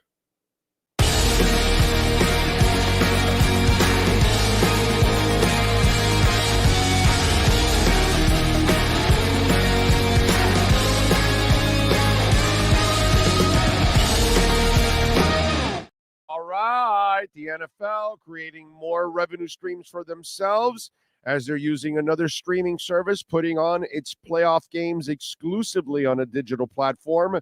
The league and NBC Universal announced on Monday that the Saturday night game on Wild Card Weekend will be on Peacock, according to the AP.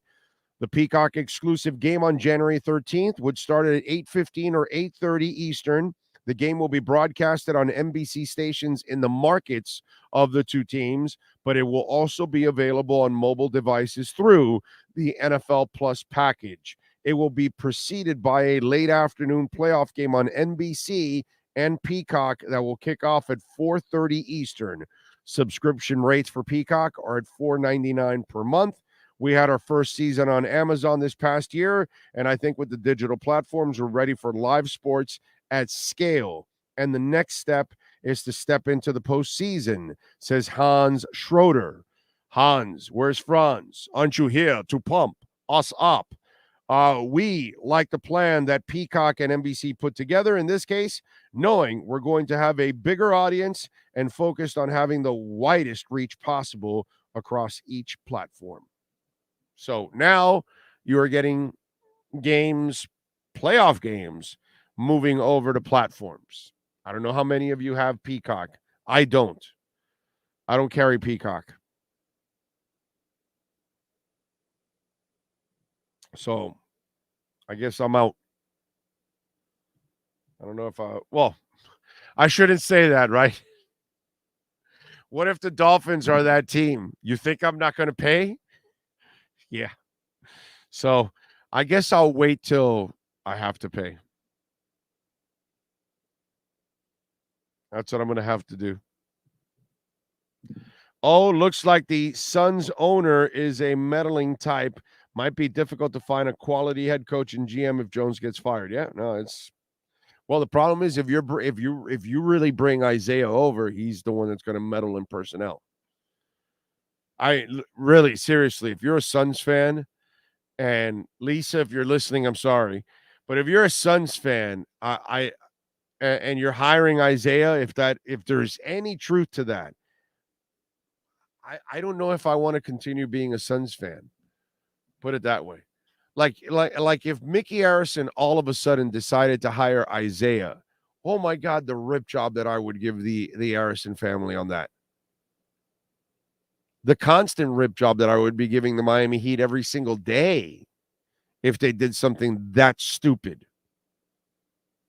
Like, why would you give that dude another chance? That makes no sense whatsoever. Just like it makes no sense if you have not done your taxes, personal or business, folks, and you might be a little nervous because, deadline passed. Reach out to the great people at KSDT CPA. Use that QR code right there and reach out to them. Tell them that Big O sent you. Offices in Dade, Broward, and Palm Beach counties. We're also opening up one very soon in North Carolina.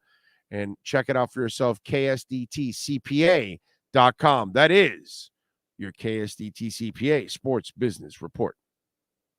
This has been the KSDT Sports Business Report. KSDT CPA is one of South Florida's largest and one of the country's fastest growing accounting firms. KSDT is recognized by Forbes as one of the top tax and accounting firms for 2022. KSDT CPA is a full service firm that also excels in crypto. Visit online at ksdtcpa.com or call 305-670-3370.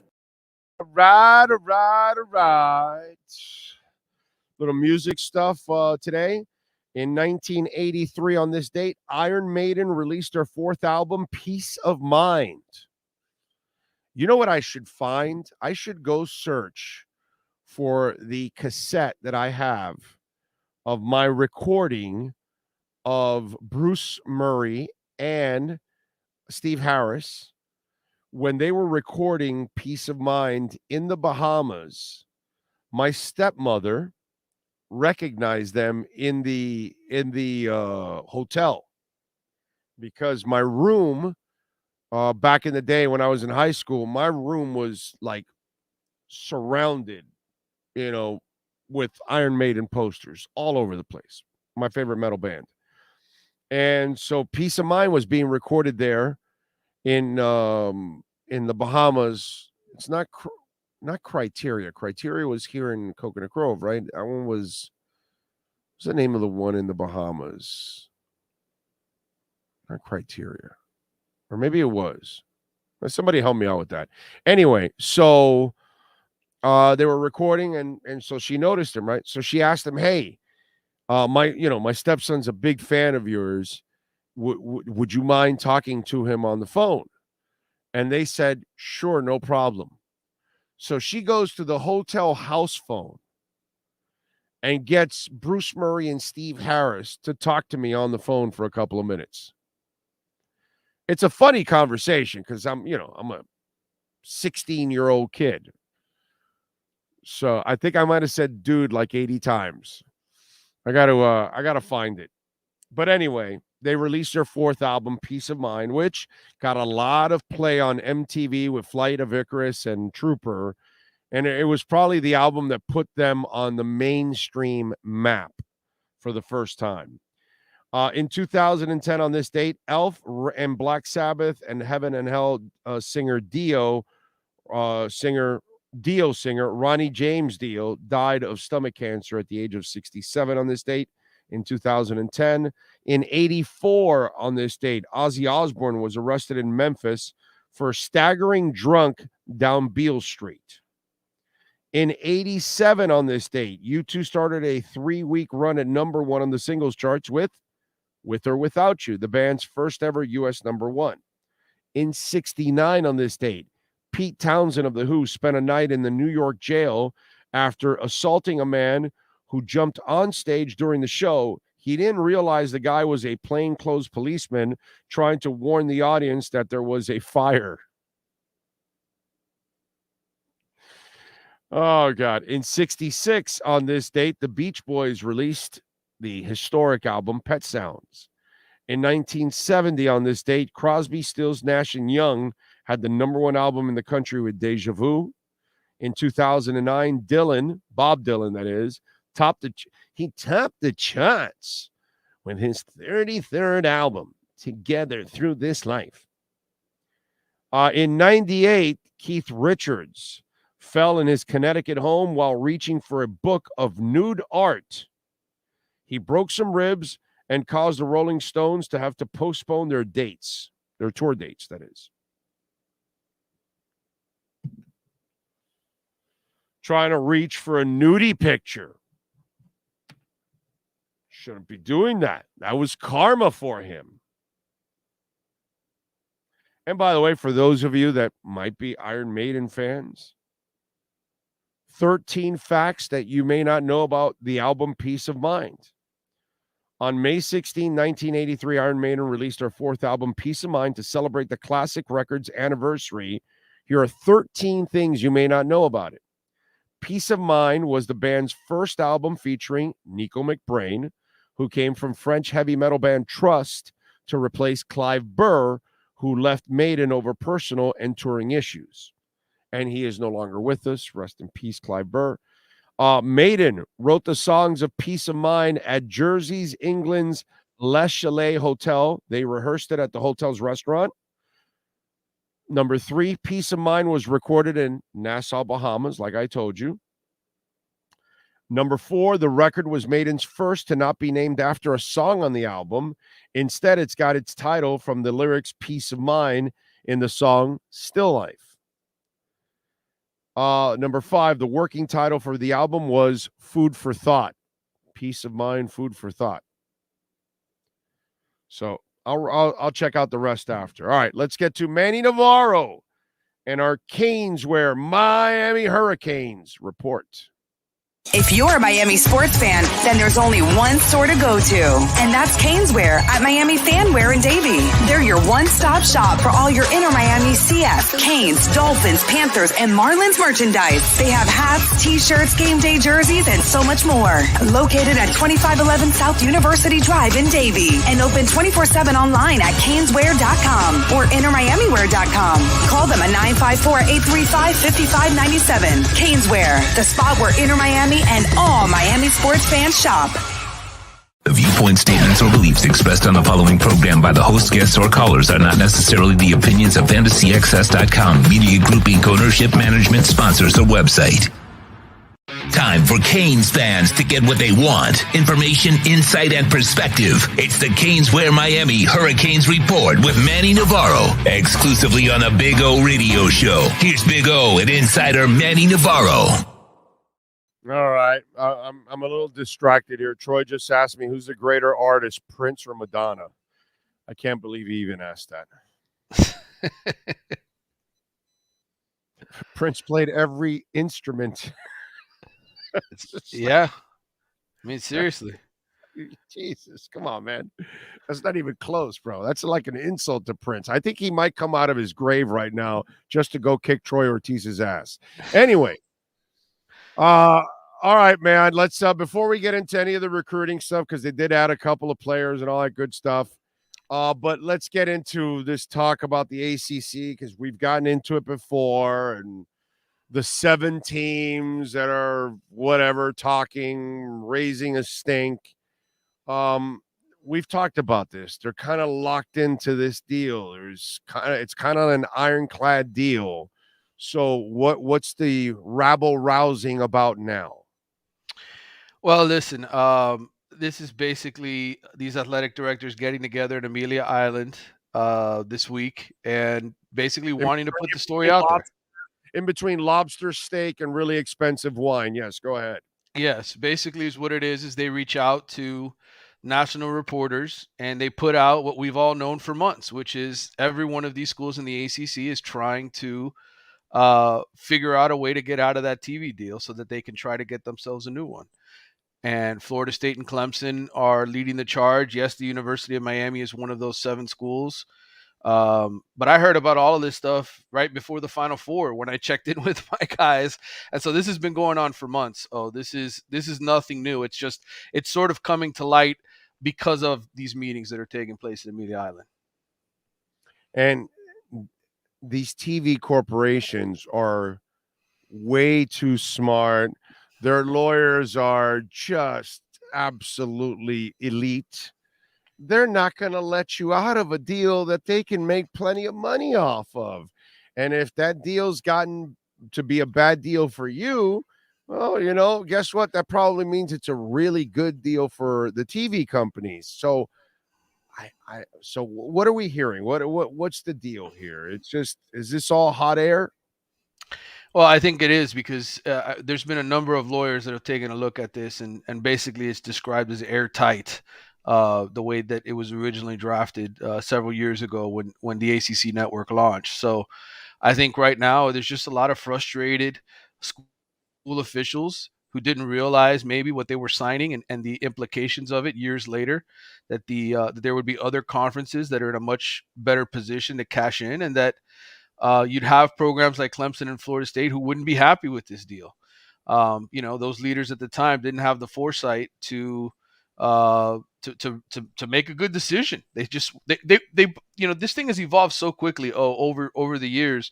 Remember when we started off with the Longhorn Network, right? Like that was one of the first ones. Texas having its own channel, that's long gone now, right? I mean, Texas going to the SEC. Really, what's happened is there's been a huge power shift in the SEC and Big Ten. Even though the Big Ten, to me, I mean, you look at the number of national championships. I mean, Michigan gets their ass handed to them by TCU in the playoff. Ohio State seems to lose every single year in the playoff. But they're in the right TV market, and there's a lot of people in the Midwest who like to watch those games. So those TV ratings shoot through the roof, and they're valuable. So anyway, I just think a lot of this is hot air. A lot of this is driven by school administrators who want to see something happen. But the reality is ESPN has all the power in this. And if they decide to break up, let's say the ACC leaders decide, hey, we're going to tear this thing up. We're all going to agree. There's a vast majority here that agree we're going to tear this up. What's to stop Clemson and Florida State from leaving and the TV money for the remaining teams in the ACC dropping, right? The value for the, how valuable is the ACC without a Clemson and Florida State? They're an also ran conference. I mean, you can't even really consider them a quote unquote Power Five anymore, right? So to me, the whole thing is interesting. It's not a great conference as it is with them. Correct. Okay. Right. I mean, it's kind of barely hanging on to be the number 3 conference or the number 4 conference right now, right? It just depends on who's hot in the Big 12 year to year. So I would think with Texas and Oklahoma leaving, that makes the ACC sort of the clear number 3, especially with USC and UCLA leaving the Pac-12. But, there's going to be a huge gap in money, and they're just trying to figure out a way to do it. I don't know that there's a perfect answer. I think they just kind of have to. I think they're going to have to swallow it for a while. Is my opinion. Yeah.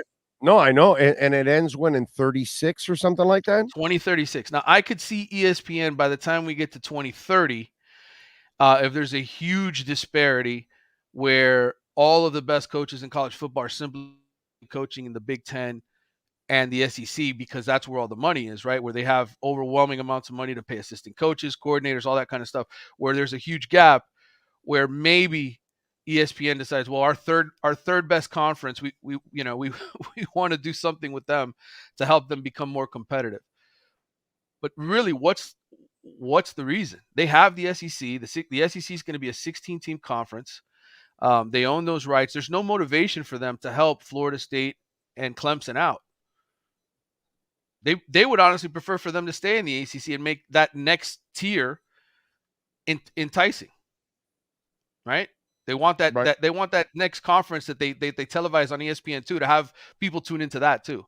So yeah, but then again, if you're the SEC, if you have a chance to just be more powerful, you'll continue to be more powerful. I think it's all going to depend on how successful the Big Ten is, to be honest with you. Because if the SEC and Big Ten are the 2 premier conferences, and every year we get to the college football playoff for the next 6 years, and the SEC, it's an all SEC championship, the Big Ten is losing in the quarterfinals or the semifinals, and they don't have any chance at winning, then the SEC is hands down the best conference. So what's the motivation at that point for ESPN to say, well, our second tier, the second one we own, right? Because the Big Ten is going to CBS and being split up over. What's the motivation for ESPN to say, well, we want to break up the ACC? There's no motivation.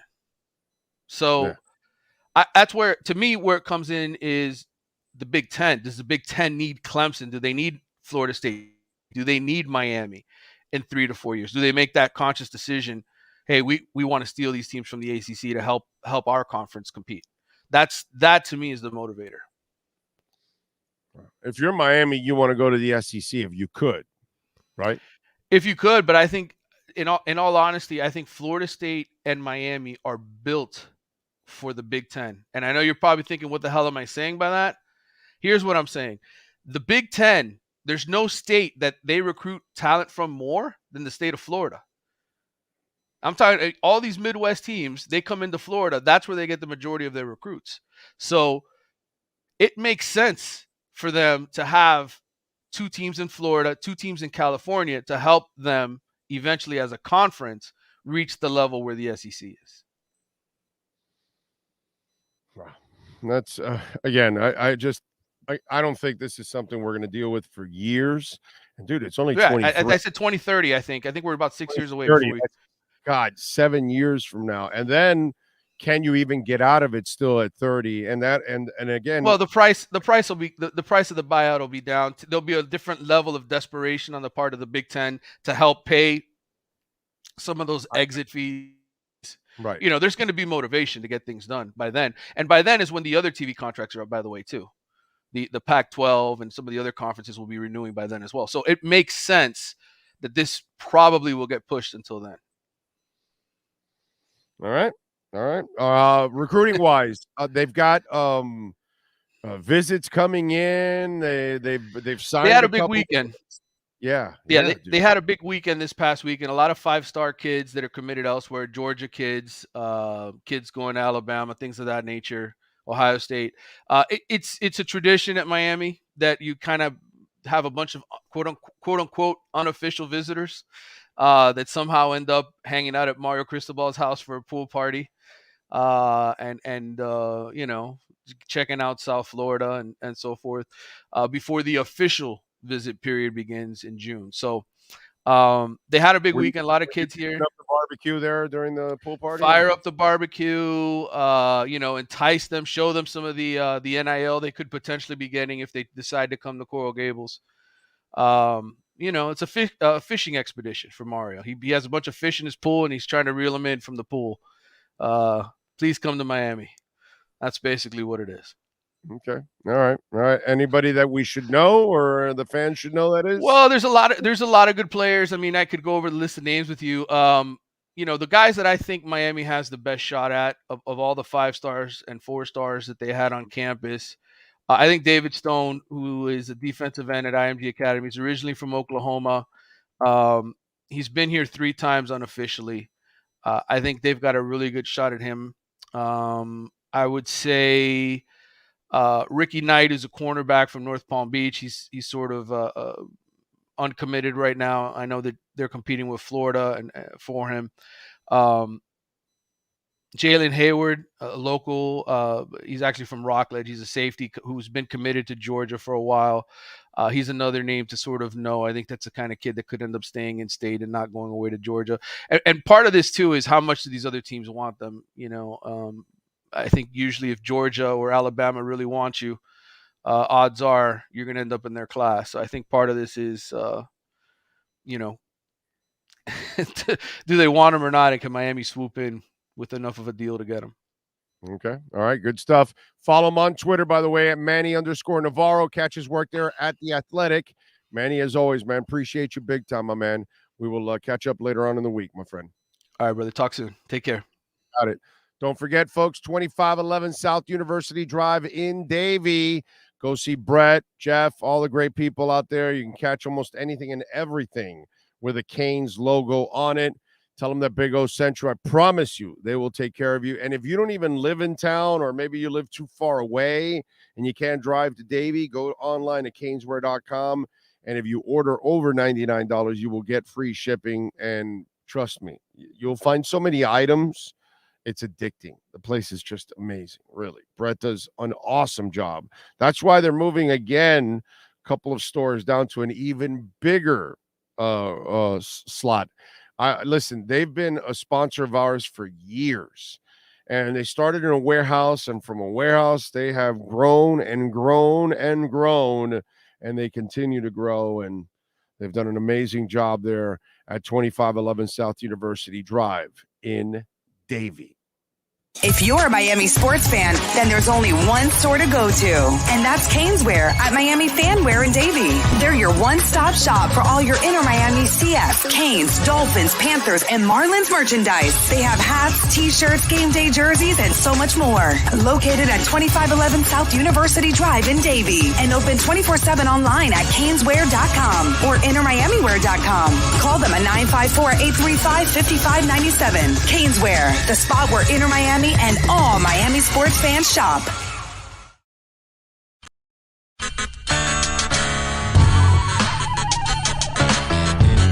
So here we are. I wanted to show you the backyard again because we had some trouble last time, but you know, cuttersedgepro.com does some amazing stuff, and there are the boys and the girl.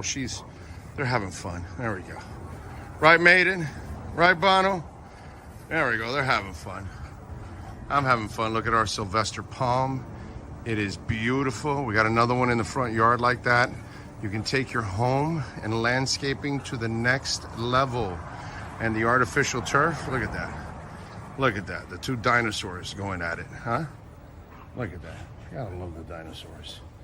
Look at them. They like to bite each other's legs.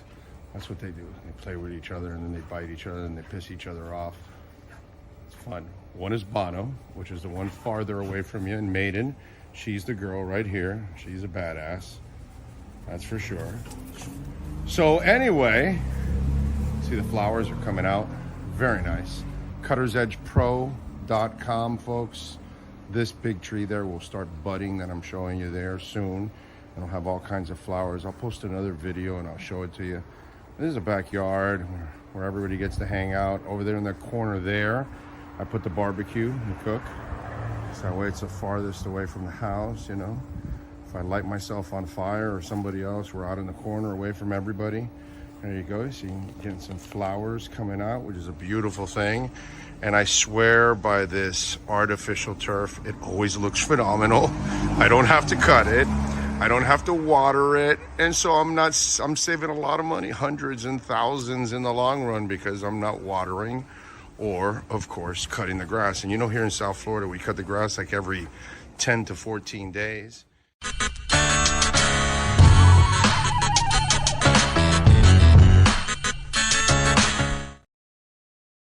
Welton Rayom has more than 62 years of litigation experience handling insurance disputes. They're committed to resolving even the toughest insurance claims quickly. Call them for a free consultation. 954-966-4646. At Welton Rayom, they don't get paid unless you win. Property damage claims to your home, business, or condo as a result of a hurricane. Welton Rayom can help. Water, mold, fire, smoke damage, Welton Rayom can help. Call 954-966-4646.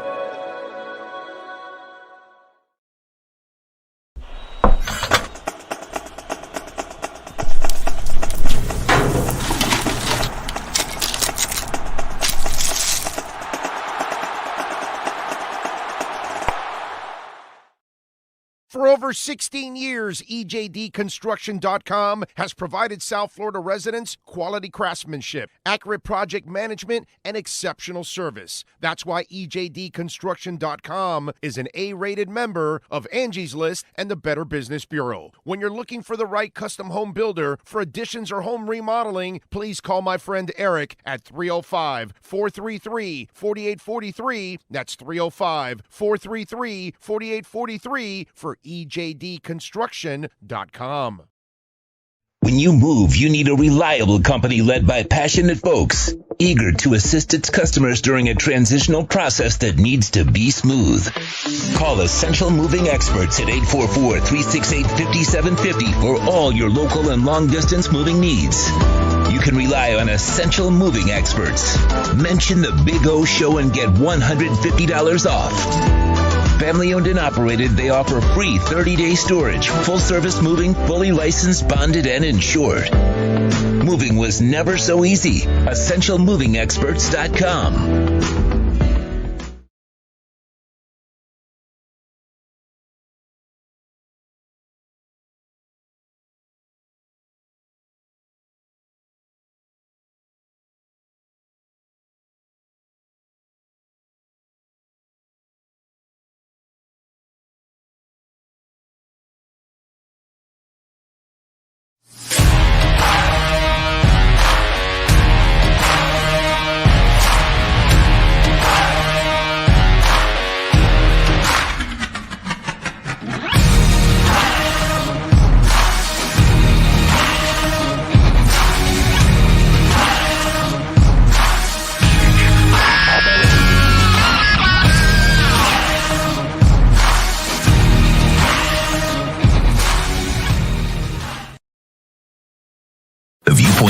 or beliefs expressed on the following program by the host, guests, or callers are not necessarily the opinions of FantasyAccess.com, Media Group Inc. ownership, management, sponsors, or website.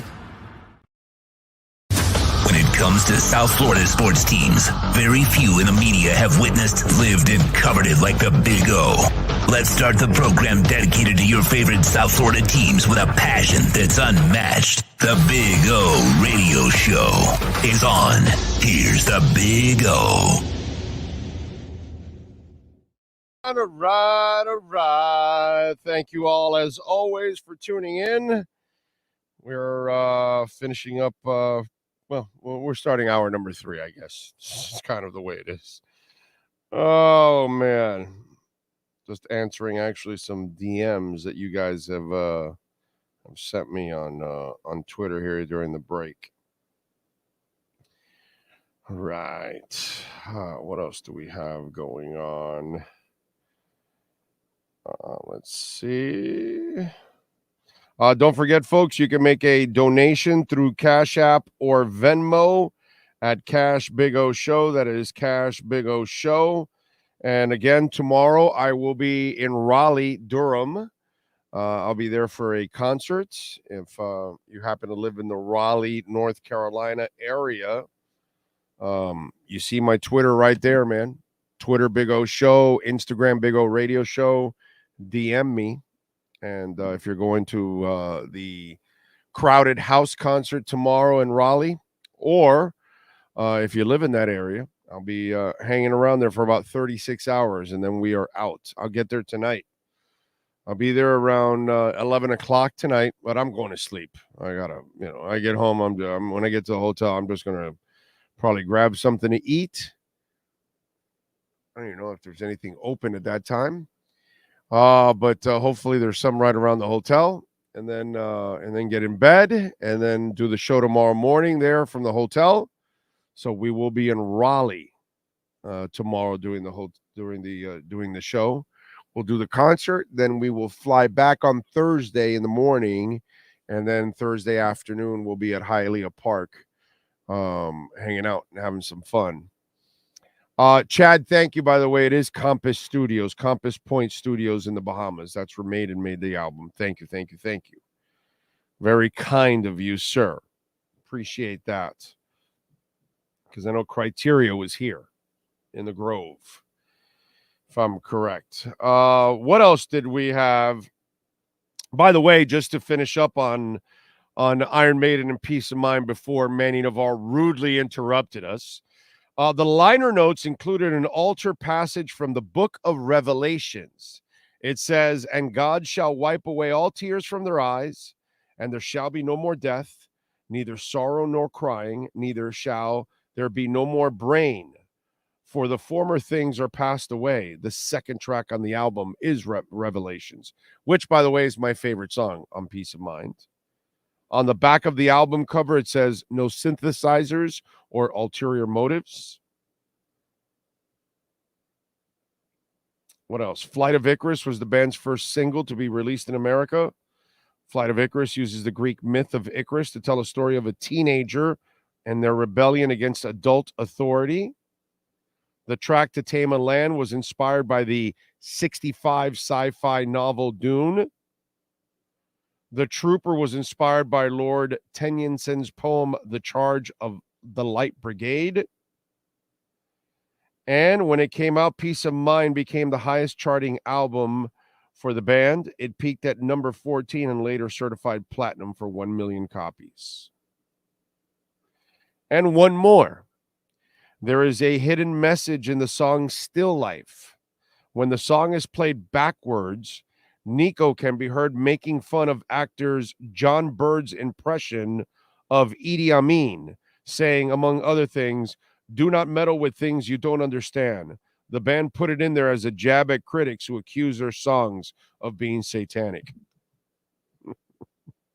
And Nico's a perfect one to do it because Nico is constantly joking around. He's really a good dude. I haven't had Nico on in a while, man. No hot dogs. I will not have a hot dog, Troy. I promise you that. No Strafasi. I am not going to game one. That's on Thursday. Didn't I say I'd be at Hialeah Park on Thursday? I'm flying in and flying out.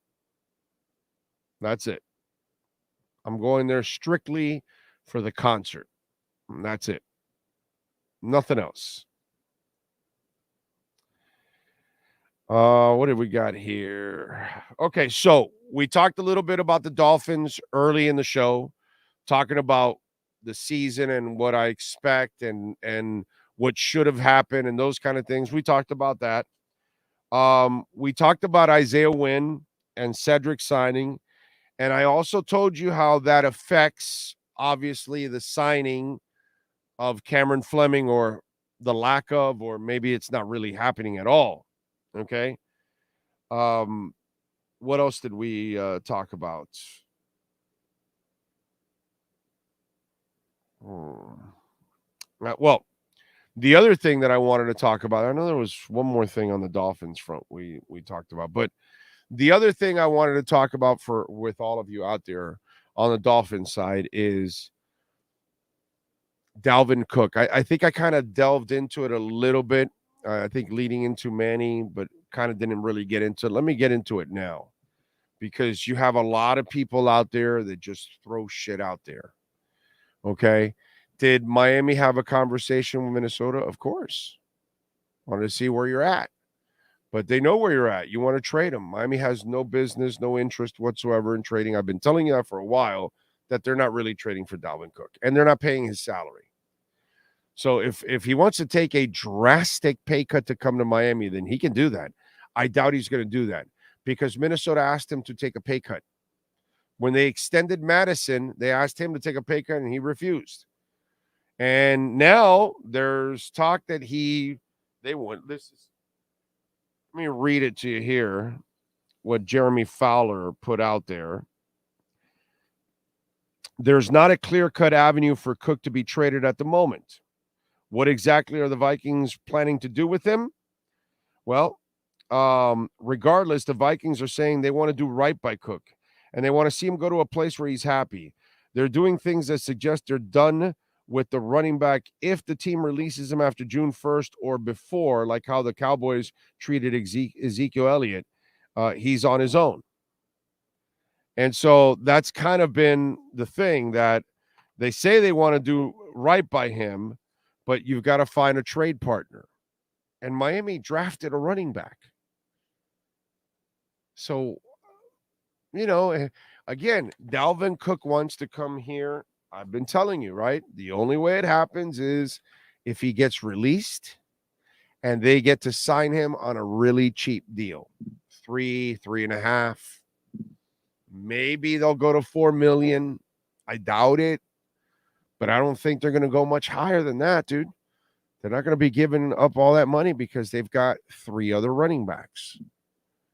So I don't see Dalvin Cook really here unless he wants to drastically take less money, come in for 1 year, prove himself, and then go get money somewhere else. You know what I mean? The thing also is all these guys have been banged up also. And you got to worry about that with Dalvin, because he's had a lot of shoulder injuries. But this is what I was telling you earlier. Wasn't Jordan Poyer supposed to come here? Wasn't that going to happen? That was a done deal, right? Wasn't this Dalvin Cook a done deal already? Well, where is he? What weren't they trying to trade for Lamar Jackson? Weren't they trying to trade Tua? You see what I'm saying? Like, all of these reports, they're all wrong. Every one of them. And it wasn't like they're wrong by like they're completely off. Just because Miami, hey, Minnesota, what are you going to do with Dalvin? Well, we want to trade him. Okay, thanks. Have a great. That's it. It's over. Conversation's done. They weren't interested anymore. That's it. Oh, you're not going to release him? Okay, then we're out of here. We'll go draft our own running back. We don't need it. So where's the trade? As I told you, it wasn't going to happen, right? And we look at it now. This guy has a $14 million cap number. He's going to make $10 million this year. Running backs don't get paid. Did you see what happened with Saquon Barkley? He just turned down $14 million a year. Are you out of your mind, Saquon? You're an injury-prone running back. You're playing on the 1-year tender if you sign it. Now you're turning down $14 million. That tells me you don't want to be with the New York Giants. The running backs don't get paid anymore. That's just the way it is. They don't give running backs a ton of money anymore. Saquon Barkley, by turning down $14 million, tells me he doesn't want to be with the Giants anymore. He wants to move on. But this is kind of stupid because there aren't people lined up trying to trade for you, Saquon. That's because you're a running back, the most interchangeable position in all of pro sports. The position that just has the least amount of value nowadays. It's like, no, we can get another guy. And that's the problem that some of you don't understand. That's the attitude in the front office of all 32 teams. We can go get another one. We'll be fine. They're not panicking about running backs.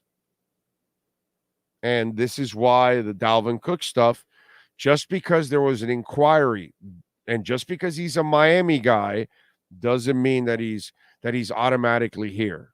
Now, if he wants to come in here on the cheap, I could see them doing that.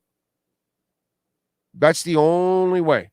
They're not trading any picks for them, and they're not giving him his $10 million salary.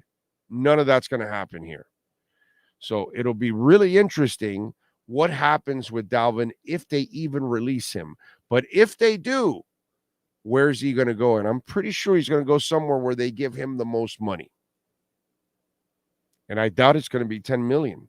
I doubt he's even going to make the money that he is about to make or could make with Minnesota this year. Who knows? Maybe they hang on to him for one more year and then they move on after that. We'll see. We'll see. But just interesting how, more stuff comes out from Dalvin. And now the team is reportedly saying things like they want to do right by Dalvin. Meanwhile, we've got all these people that they say they have insight. They've got Dalvin traded already to the Dolphins. Where is that trade? Let's see. Big O, did you hear the MLS All-Stars will be playing against Arsenal? Would you attend the game? Frankie, if it's here in my backyard, yeah, I'll go to it, but I wouldn't travel because those are friendlies.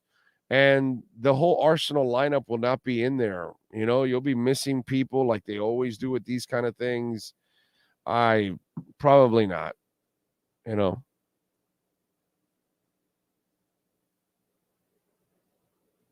Let's see. Tony must have been on Charlie Murphy's team when Prince schooled them at basketball. Game blouses.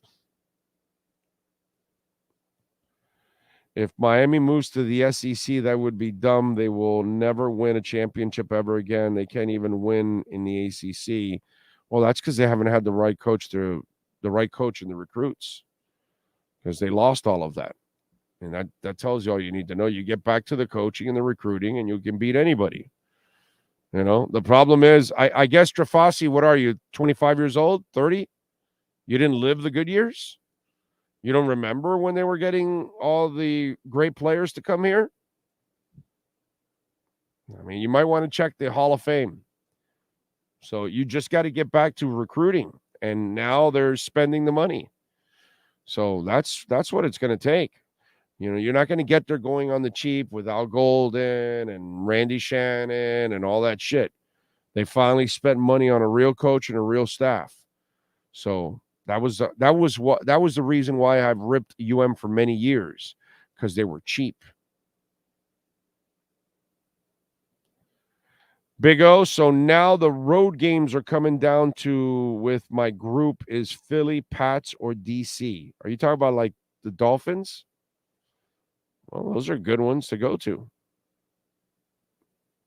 Except for Philly, you can't go in your Dolphins gear. Big O, my first Dolphins game when I became a fan was at the Jets in '87 during the strike. I was 9. My father recently passed away, and my uncle, who was a Miami fan, took me to the game. Nice. I'm sorry to hear about your father, by the way.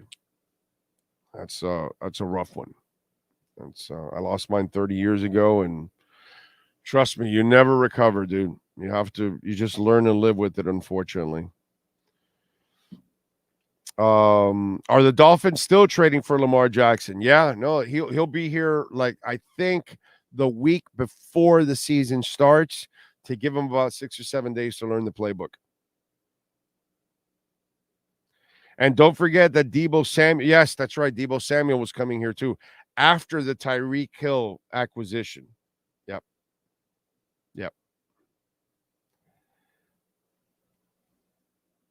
No one cares about soccer.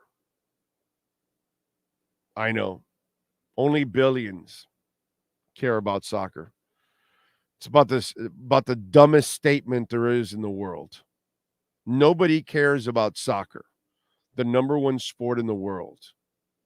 The sport that now outdraws the NHL and the NBA in a per game basis. The MLS, by the way, on a per game basis, draws higher attendance than the NHL and the NBA. But nobody cares about soccer, of course.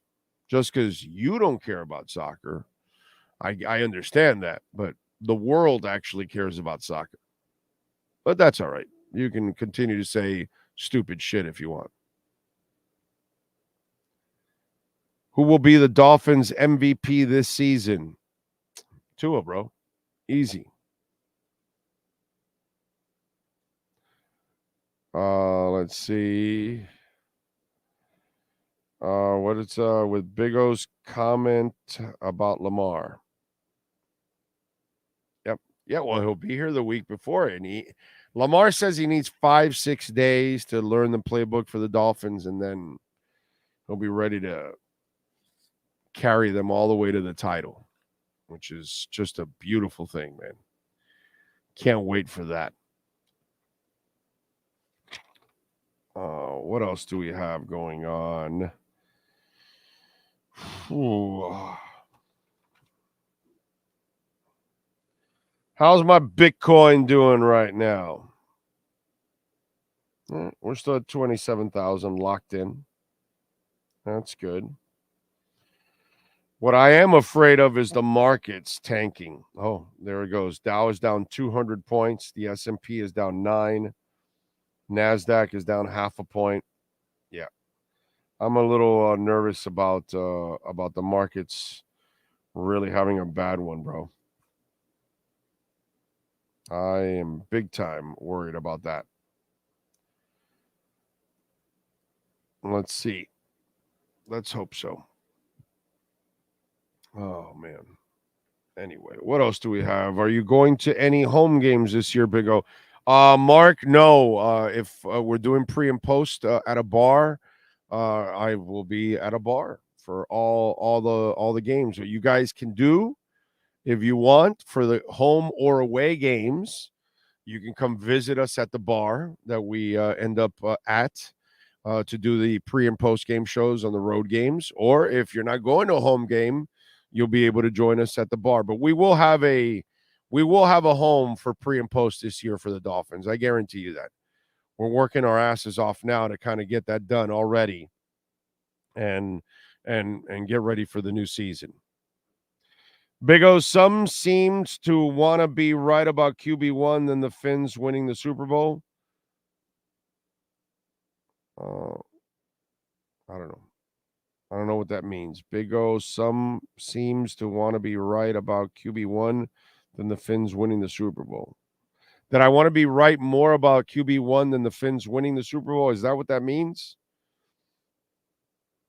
I want to be right about it all. I want them to win a Super Bowl. Period. Always. I don't care who leads them, but it would be nice. We have Tua now. Do it. That's it. Holt says, Big O, do you prefer watching games live or on TV? Which is better? I'd prefer on TV. I've done the live stuff forever, bro. You know, I have no interest in that, to be quite honest. I wanted to go to a bunch of Heat games this year, and I just realized I'm too tired. I work too much, and I don't have time to be at Heat games. And then I leave at late at night, and then I got to come home, and then I got to get up, and I got to prepare, and I'm a different host. You know, there's a lot of hosts out there that have their producers do a lot of the work and a lot of the show prep and all that. I don't do that. I do all the show prep. Sean will help me out with a couple things that I will ask him, hey, man, can you, or once in a while, Sean will find something for me to use and all that. But it, like the typical thing in this business that you have your producer prep a lot of your shit, that's never been me. None of my producers have ever done that. It's not my style. So I actually put in more work than the average host to prepare. If you've noticed, you can pretty much say most anything, and it just comes out right away that I've read it, followed up with it, this, that, whatever. And that's because I'm constantly preparing for the show. The second I get off this show, I start preparing for the next day. All day long into the night. Taking notes, watching this, watching that, reading this, whatever it is. So it's hard for me to do all that kind of stuff. And man, I made my living for a couple of decades going to live games all the time. So to get me to go to a live game, it's going to have to be the Dolphins in the Super Bowl. It's going to have to be, I have the Heat. I could go to the Heat or the Panthers in the playoffs and no interest. I'll watch it on television. You know what I'm saying? It's unfortunately, I love it, but I'm kind of tired of covering all that shit. Kind of tired of dealing with all that shit. To be totally honest, And I had plans to really be at more Heat games this year. Couldn't do it, man. Couldn't do it. Rather watch it. I do more work at home because I get to see the press conferences the same. I see the whole game. I get to rewind. I get to pause. I get to take notes. I'm on social media with you guys during the game, all that kind of stuff. So, yeah. So, home is better. John C., thank you for the love on the super chat. Says, do you think with the outside speed and the backfield speed that we will see more double tight end sets allowing our wide receivers to separate and protect Tua better? Also, we can run more out of that set. Yes.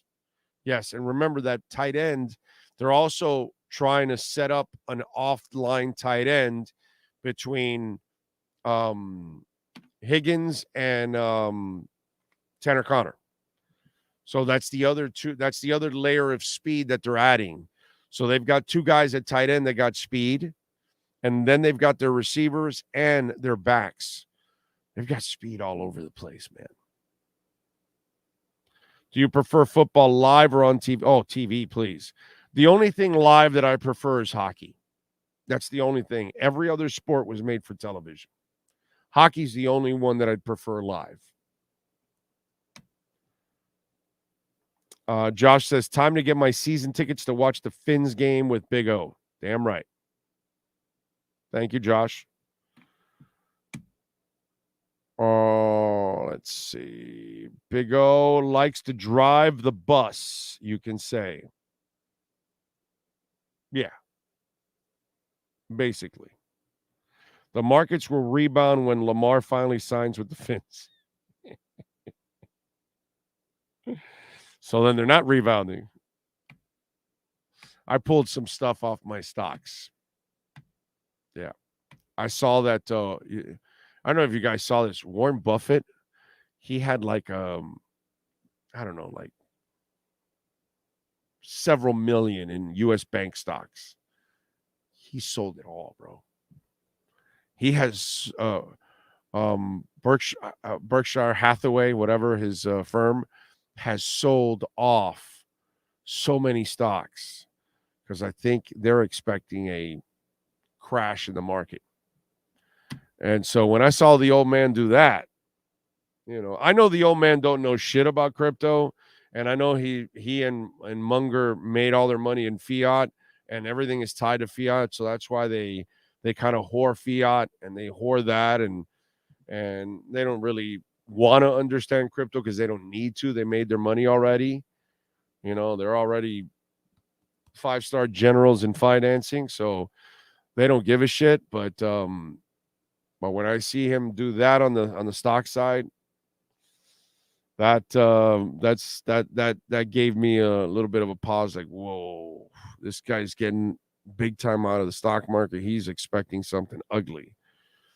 You know, crypto, I think, has had like a run early this year that I never expected. And now we're going through a rough patch that I kind of expected from the beginning of the year through August to September, maybe. And then I think is when our market is really going to take off. But it hasn't been that way. So I have no idea what the hell is going to go on.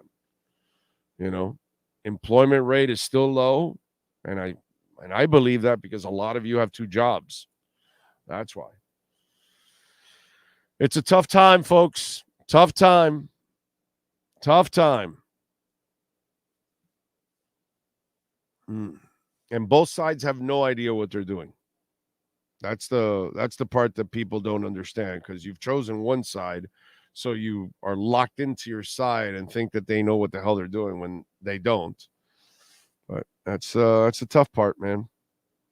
Some Dolphin fans will get more pleasure if Tua bust than if the Fins win. Well, then they're not really Dolphin fans. That's all. Those people aren't Dolphin fans.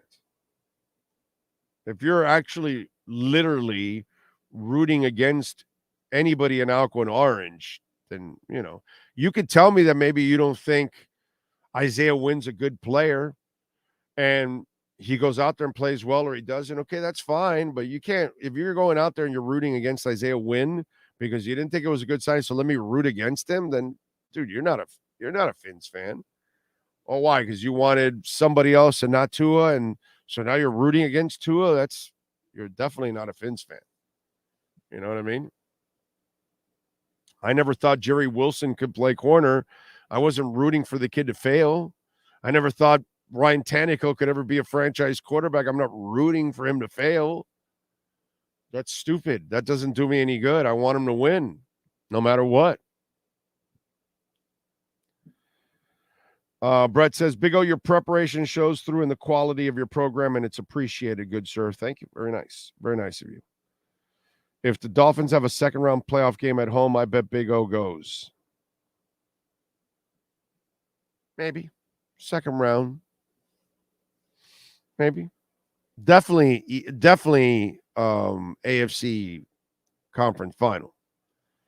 Frankie Fresco, thank you for the love on the super chat. Remember, folks, you can make a donation through Cash App or Venmo at Cash Big O Show, and you can make a Bitcoin donation through there. You know, those are my favorites. Frankie says, Big O, if you were the DJ for the Dolphins, what rock song would you play to pump them up?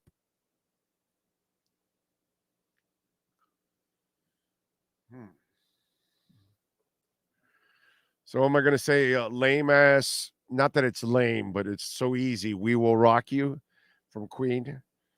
Let's see.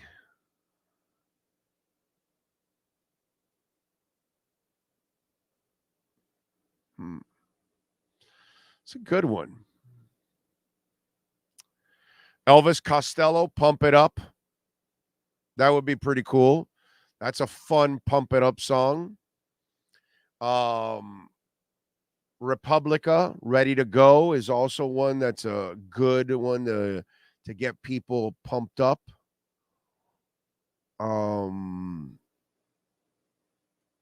Give me a little Texas Hippie Coalition. I'll blow people away with that shit. A little Hands Up.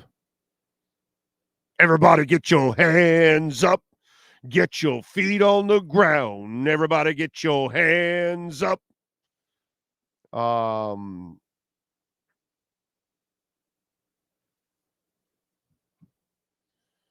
me see. I'm trying to think of something a little bit offbeat, like Texas Hippie Coalition, that could get people pumped up. What I like about the Elvis Costello one is that it'll get everybody involved because it's kind of a fun song, but at the same time, like Texas Hippie Coalition might get, some people that don't like a little edgier music, they may not be as comfortable with it. Damn. There's got to be a couple others that I'm trying to think of that would definitely pump you up.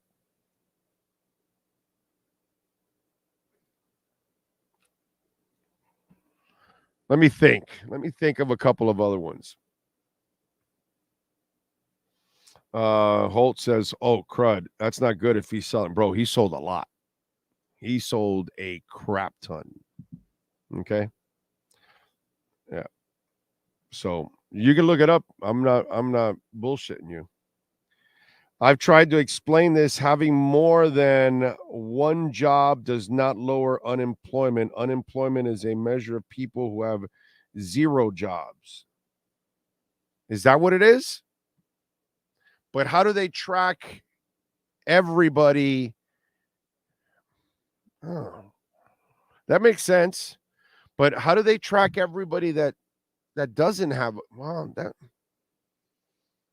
people that work under the table, right? Okay. That makes sense. That makes sense. Didn't realize that it was that way, the way they count it. I thought it was more about the jobs that are available or, higher or lower, and jobs are available. That's what I thought it was. Interesting. Kickstart My Heart is pretty good, Giovanni. We Are the Champions, of course. I mean, We Will Rock You, We Are the Champions. Those are the ones that everybody plays. House Music, Greyhound. I have no idea what that is. Baby Shark. Let the bodies hit the floor. Oh, man. In your opinion, is Stairway to Heaven the greatest rock song in history? I don't know. That's all subjective. You know what I'm saying? If you want to say Stairway to Heaven, what am I supposed to argue with you here on this? You want to say, Hey Jude, go ahead, dude. Greatest rock song in history is so subjective. Somebody might think it's a Stone song. Somebody else might think it's a Who song. So maybe how about Freebird from Leonard Skinner? When I think of Stairway to Heaven and then Freebird, I don't know if there's much of a difference between the two. You know what I'm saying? Like Dust in the Wind. Is there really much of a difference? They're all a Hotel California. My God. Really? Somebody tells me Dust in the Wind is, or Carry On My Wayward Son. I have no problem with that, man. Somebody tells me like that, if they think it's, Stairway to Heaven, knock yourselves out.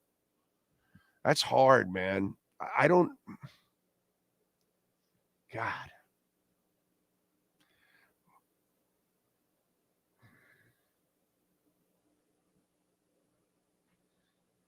Yeah. If I had to lean to one, Hotel California. Okay. If I had to lean on one, Hotel California would be my greatest rock song ever. Okay. But if you want to tell me Stairway to Heaven, I got no problem with that.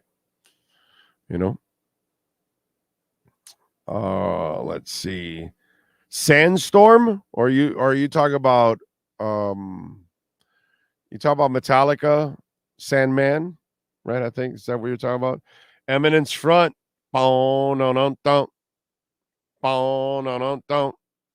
Sun shines. People forget. YYZ. No, but how about Tom Sawyer? Right? People love Tom Sawyer, bro. Simple Minds is better than Freebird. Oh, Simple Man. Simple Man. Yeah, Simple Man is a great song. Love Simple Man. Definitely.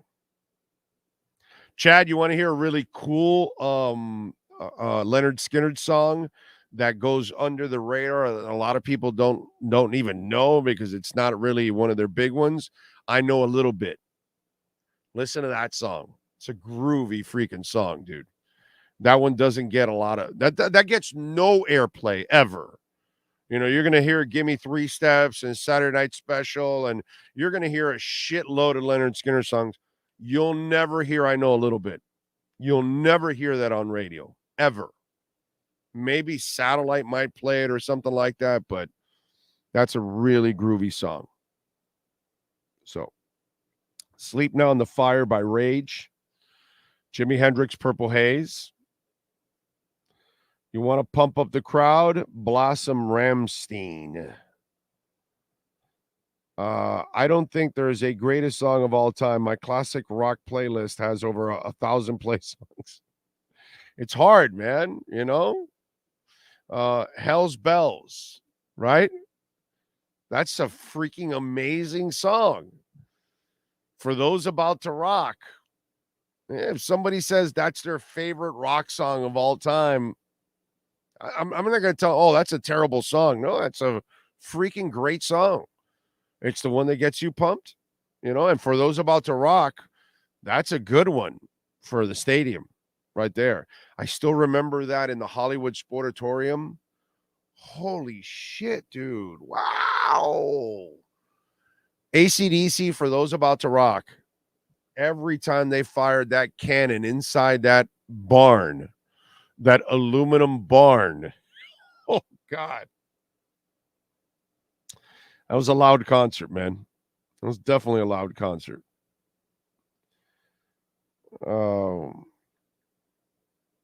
Hated Nirvana, but remember where I was when Smells Like Teen Spirit hit the radio. You hate Nirvana, huh? Wow. Nirvana was so good, man. So good. I always wonder that if Kurt Cobain survives and moves on and lives and Nirvana continues, do we ever get to see the Foo Fighters? Which is kind of crazy to think, man, because they developed one hell of a catalog and a lot of great songs and terrific band. And I don't know if we've ever would be able to see him grow into the musician, the person that you know, because he might be the coolest rocker on the planet right now. Actually, he seems like it. I gotta say, really, he seems like the coolest rocker on the planet. And that in itself is pretty amazing. Sympathy for the Devil. That's a great song. I don't know if people would label that as the greatest Stone song. You know what I'm saying? But it is a great, great song. Carlos says, this is so damn subjective. Frankly, all the songs you're mentioning are so ridiculously good that they can easily be argued as one of the greatest. Yeah, exactly. That's why it's so subjective, because it's almost impossible to agree that, okay, that one's going to be the best. The Jets, by the way, have you guys heard the Jets are having some issues with Quinnen Williams? Very interesting, because Quinnen Williams, as you all know, is one of the best defensive tackles in the business.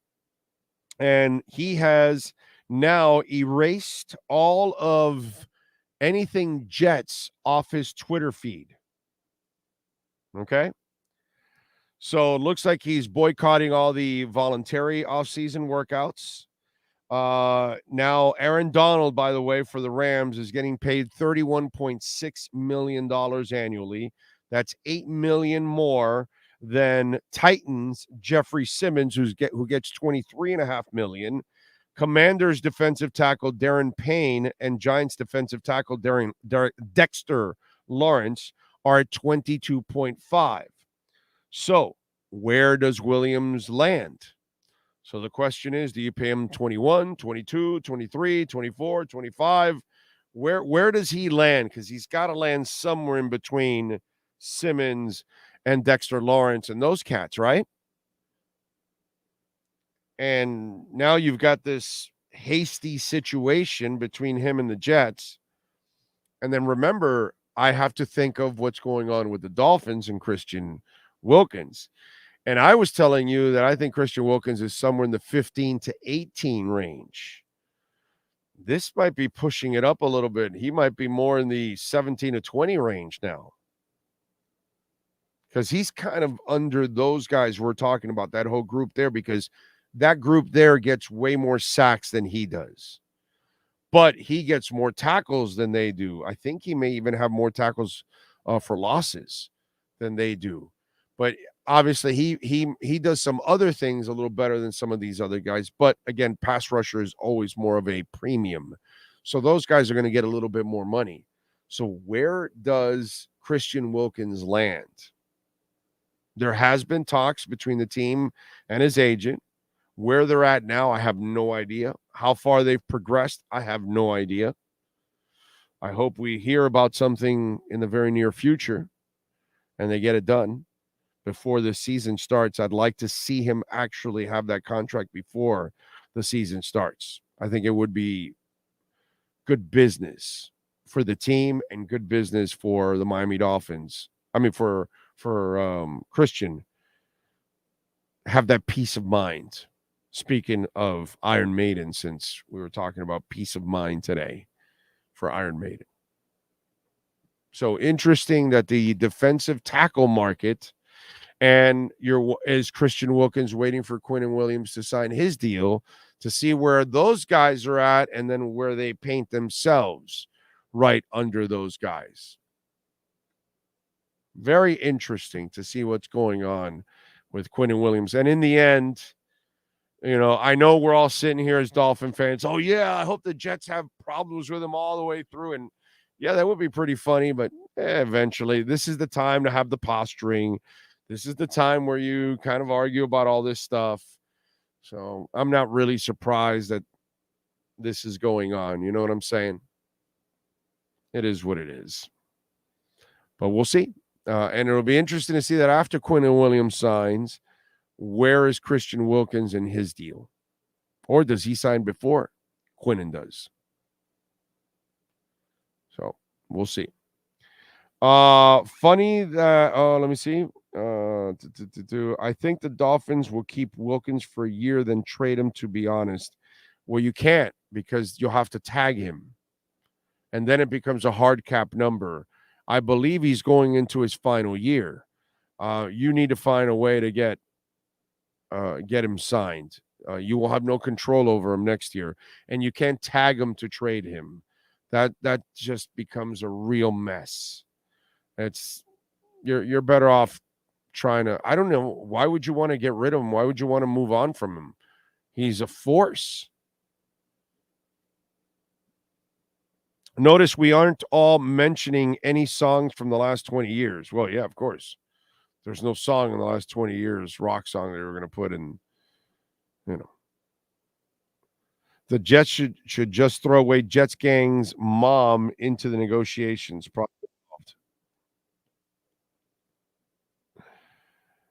Let's see. I'm going to be really. They're not trading Wilkins. They'll be fine. They'll sign him. He'll get a deal. How much better is Wilkins than Zach Sealer?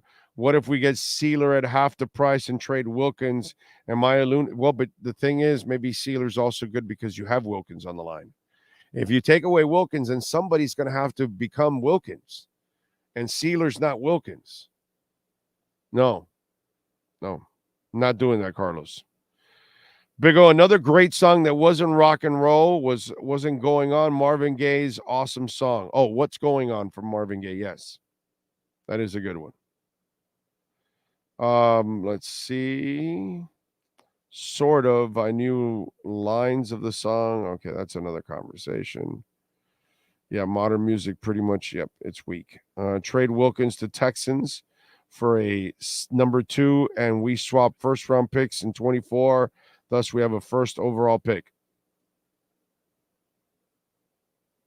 Come on, King Short. Big O coming soon. Ja Moran in Menace to Society 2. Hey, by the way, has the Moron talked yet? I haven't seen anything from Moron. Ja Moran. What a freaking moron. Jesus, what an idiot. How could you be that stupid? Kid, do you see 200 million there? Maybe, you know what? Maybe this is the best thing that can happen to Ja. Maybe he needed to be catastrophically stupid, which he was, and incredibly ignorant. And by the way, his friends have nothing to do with this.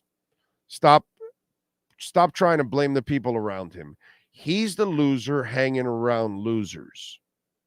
So that's why he looks like this, because he's a loser. That's all. Until further notice. As I've said many times over the years, once you become famous, once you become rich, and I don't care if you're an athlete or you're an entertainer, you're an actor, you're a politician, whatever it is, you no longer can hang around people that have nothing to lose. And I don't give a shit if it's family members. But if you have friends or family members that aren't necessarily well behaved and they have nothing to lose, those are the people you must leave in your wake. You must leave them behind. Okay? And I know his friend tried to move the camera and all that, but bottom line is, stupid's going to be stupid.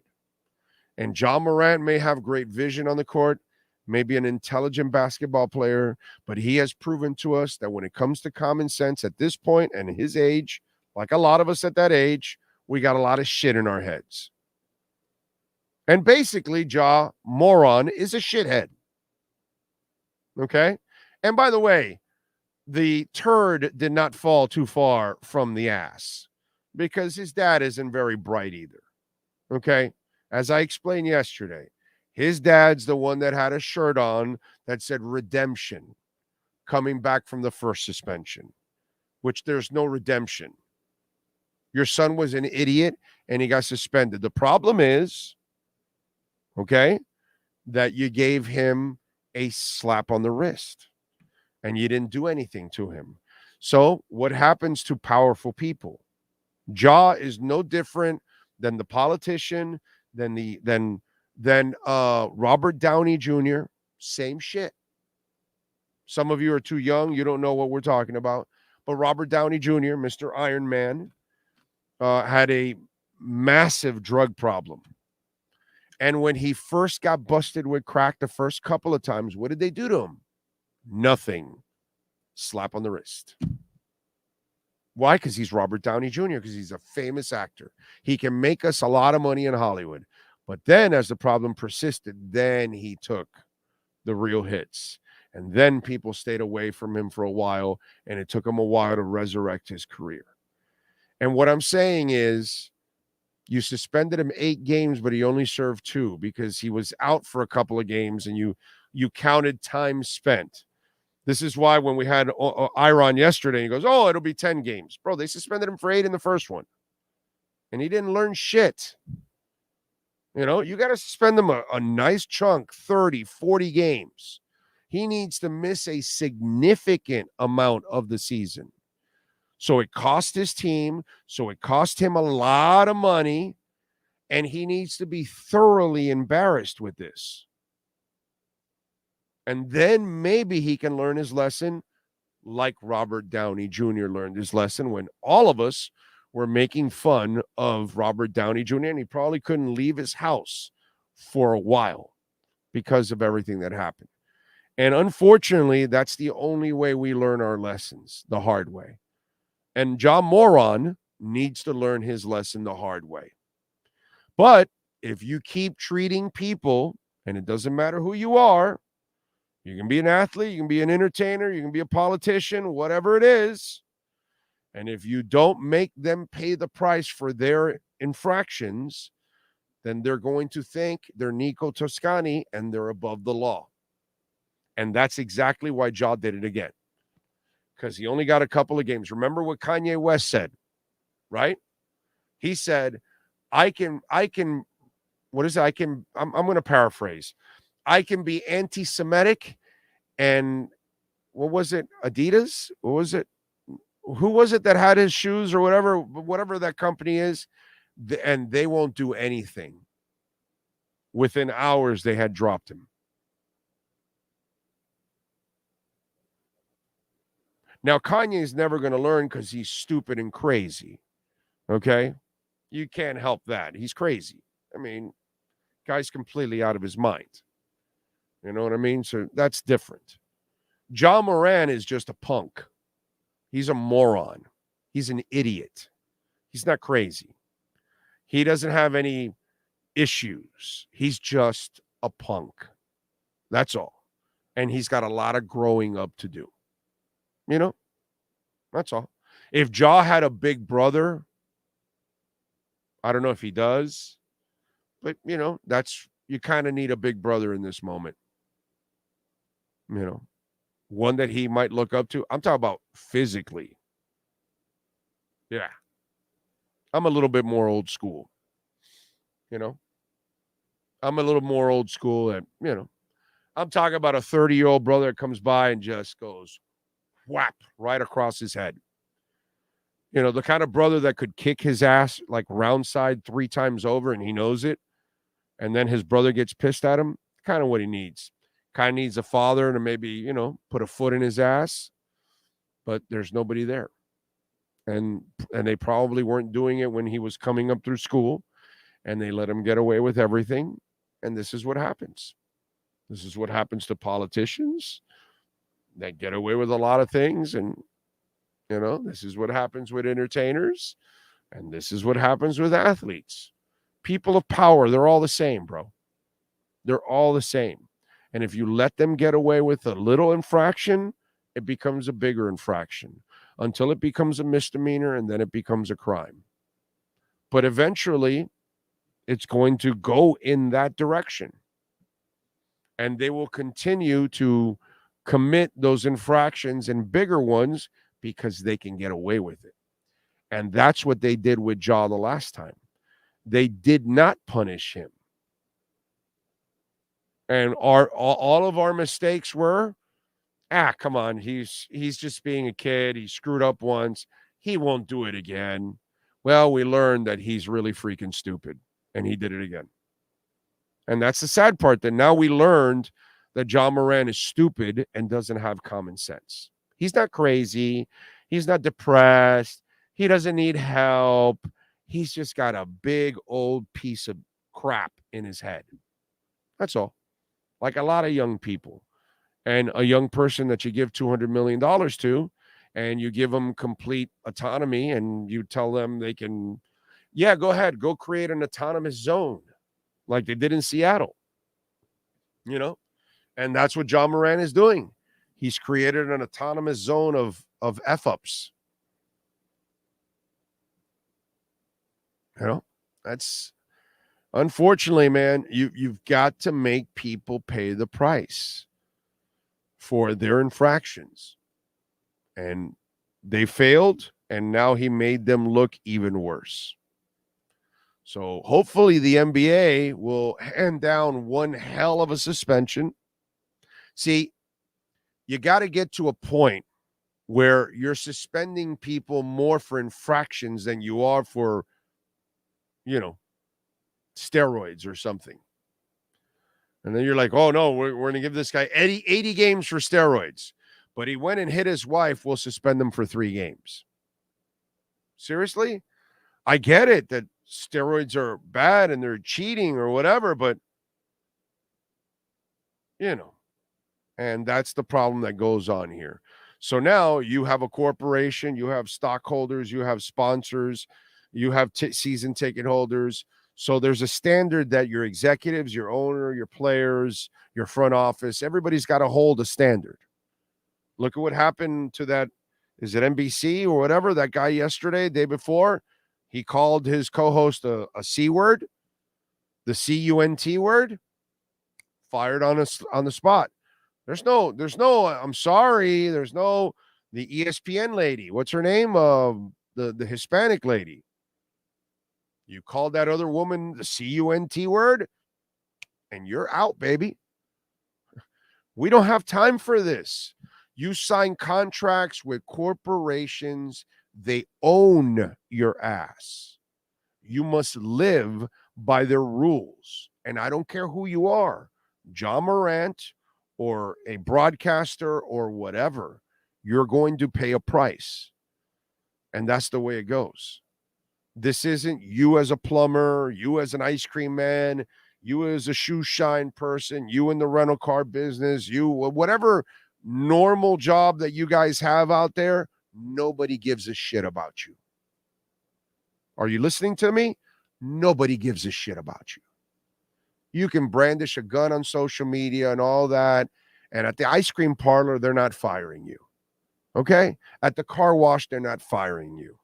At the gas station, they're not firing you.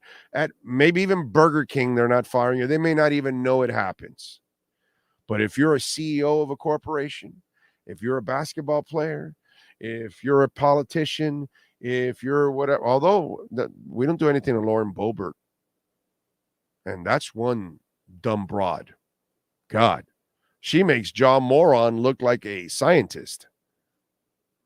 Seriously. I don't think there's well, Marjorie Taylor Greene is pretty close to. Those two are kind of cut from the same cloth. They are incredibly stupid. There are some in politics. Let me leave the politics out because there are some really incredible stupid people, and they get away with that crap. But anyway, everywhere else, you're going to pay the price. You can't help Boebert's constituents. Those people aren't, they're all as morally corrupt as she is, so you can't. But in normal cases, if you sign a contract with a corporation, they own your ass. Miami says, I definitely agree with your take on Ja, Big O. I think it's a sports issue overall. And what I mean by that is the NFL is strict with certain incidents, but not others, like Aaron Donald's club fight. Yeah, well, that's because they tolerate you. When your baggage does not exceed your talent, they will tolerate you to a certain extent. Once the baggage exceeds the talent, then that's when they make the change. Let's see. Less jam, too much money to be made, not to sell what they already made, because regardless, we know people are going to buy them. Okay. The league needs to be better in holding players accountable for their roles and represent. Yeah, but everybody's guilty of this. They tolerate you for a while until they can't, until it becomes bad PR. Marley Rivera, there you go. She's a complete moron. You're going to call another woman a CUNT in front of everybody with cameras rolling. What kind of an idiot are you? What kind of a person are you, by the way, Marley? And you're all bitter and fighting over one interview or whatever. Let it go, dude. I told you I had the same thing with Holly Rowe at the Senior Bowl. Same thing. And you know what I looked at? I said, she's Holly Rowe and she's on ESPN. I'm not going to cause any problems here, bro. If she's got to get him, because she was there and she was, I'm waiting. No problem, Holly. Go ahead. What am I going to call her a CUNT? Or what? No, dude. What did I've told this story. I just told this story when that first happened with Marley. What did I tell you after that? Then I went and beat her several times, actually, to the next players, because she can't move like me. So I used my nimbleness, if you can call that. And I went and got my interviews and never got in her way again. Never was in her way in the first place. But, there was that one moment just like this woman had. And then this woman had to know that the woman you're arguing with is the wife of the director of communications for the National League. Okay, Marley, you cover baseball. That woman is the wife of a person that's a prominent player in the game. Like, you didn't know that? And if you didn't know that, shame on you. And then disgustingly, shame on you for calling her that word in public. And then it gets recorded. Should there be any sympathy for Marley Rivera? Zero. You're an asshole, Marley Rivera. That's all. You're an asshole, and you got kicked out for being an asshole. What does it get you fighting over some stupid interview for Aaron Judge? So she gets him first, you get him a couple minutes after. Who cares, dude? You lost your entire career for that stupid moment. Why? Because Marley Rivera is just as stupid as John Morant.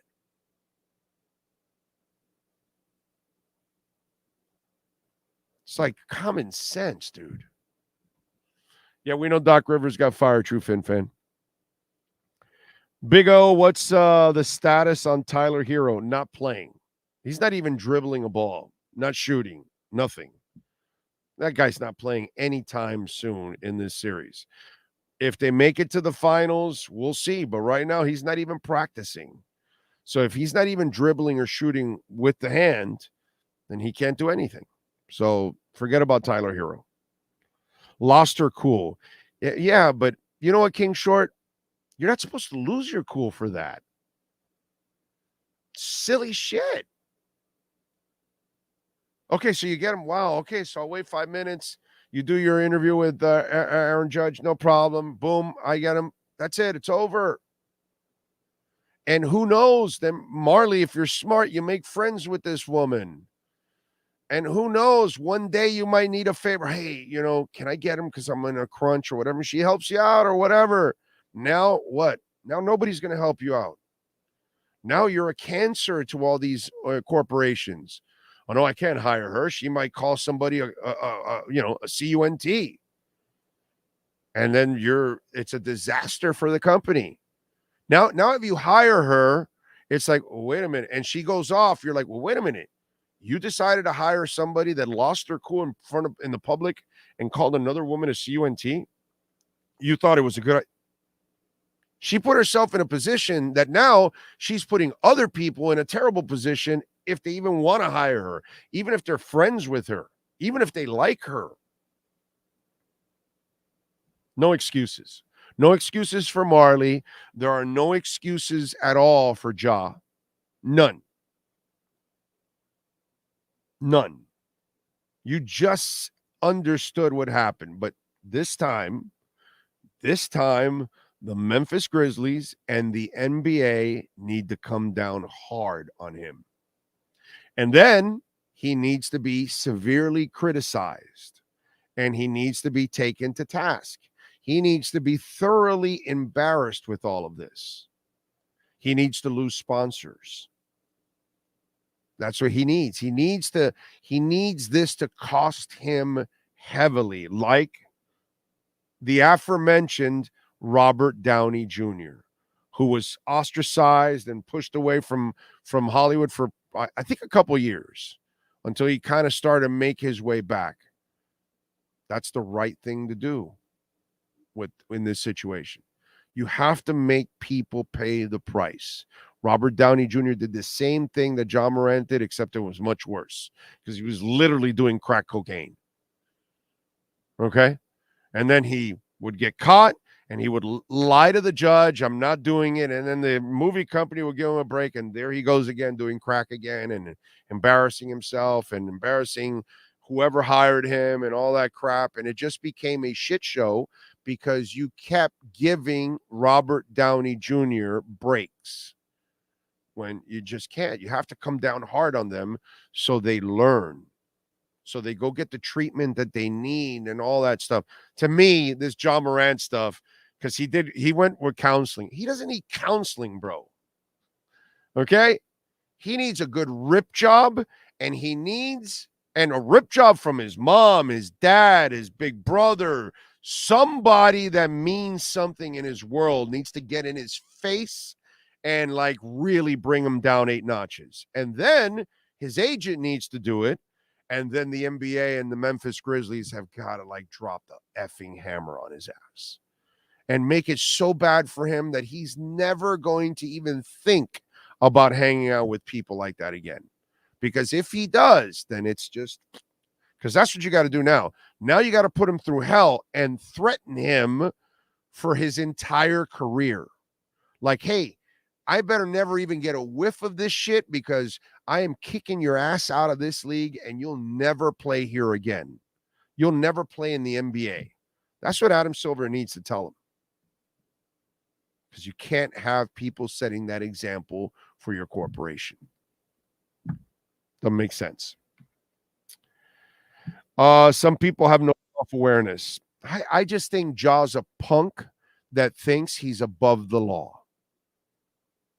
Because that's what you told him a couple of weeks ago when you did nothing to him. And that's the problem. This is a soft-ass society, and we treat people way too softly. And that's the problem. We have this thing in this world that, oh no, this is too harsh of a way to do things and all that kind of stuff. I'm sorry, but I see we're a weaker society than we were 30 years ago when I was younger. Way weaker. I see people crumbling way faster than ever. I think people were way more mentally tough back in the day. And maybe it's because it was a tougher upbringing. Yeah. Maybe because reality set in right away. And people told you to get your shit straight and get your life straightened. Oh, you want to screw up? Here's Scared Straight. Why don't you watch this for a while? And we worry too much about people's feelings. And that's the problem. They all get in their feelings. Happens all the time on this show. I call somebody a moron or an idiot, or I do it on Twitter. Oh, you don't have to resort to calling me names. Oh, I'm sorry. I didn't know your little wussy ass couldn't handle it. Oh, did I hurt your feelings? Oh, I'm sorry.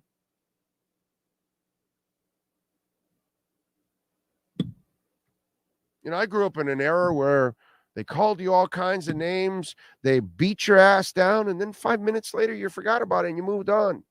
And we were all fine.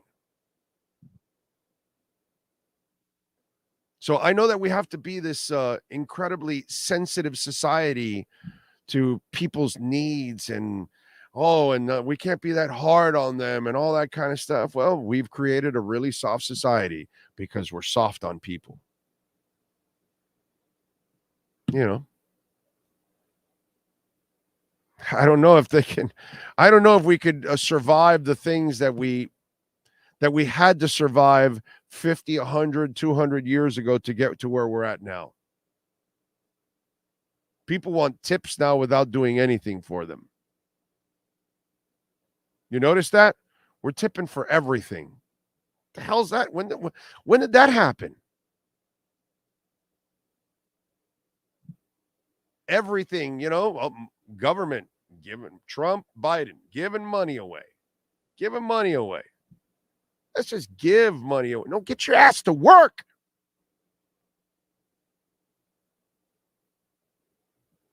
That's the problem in our world. So when you create this soft type of environment, this is the stuff that continues to happen. And if you want to keep allowing the criminal to keep being a criminal, then keep letting him out. And keep slapping his hand for this or slapping his hand for that. Look at what happened on the subway with the military dude. So there's somebody on the subway threatening all kinds of people. So a bystander who's trying to do the right thing because this guy's threatening to hurt people. He doesn't care if he dies that day. So he's trying to do the right thing. Unfortunately, something bad turned out of it, but that guy wasn't trying to kill him. He was trying to stop people from getting hurt. So now, but this guy was arrested a whole crap of times. Whole crap, like tons of times. Why do we keep letting people out? Why are people arrested 5, 10, 20 times, 30 times? Why? Why are you allowed to be arrested so many times? How come the rest of us are never getting arrested? How come most of us never get arrested? How come most of us never do those things? Is it that hard for you? Because it's not for me. It's not for you. So then what's the deal? So then because you continue to let people out, look what happens. Now this man is in trouble. And he's considered the bad guy when he was trying to do the right thing. Unfortunately, a terrible thing happened, but then again, you were threatening people. But we keep letting people out of jail. So if he needed help or whatever, we'll get him the goddamn help or keep him in jail. But if you're a threat to human beings, you should not be out on the street.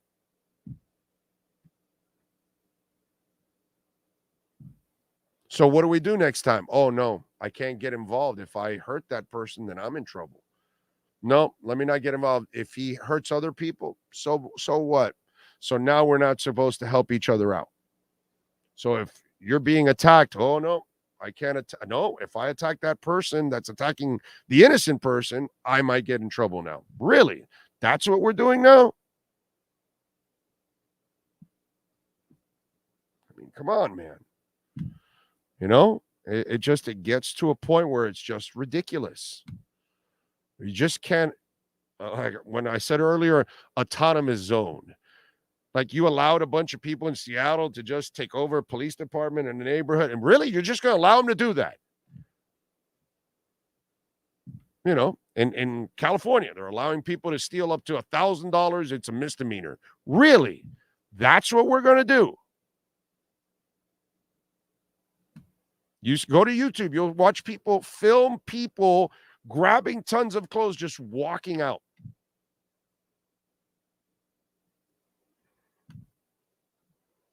That's our problem. That's how you develop all this kind of stuff. Because you keep giving them breaks when they don't deserve a break. They need to pay a price for the crimes they're committing.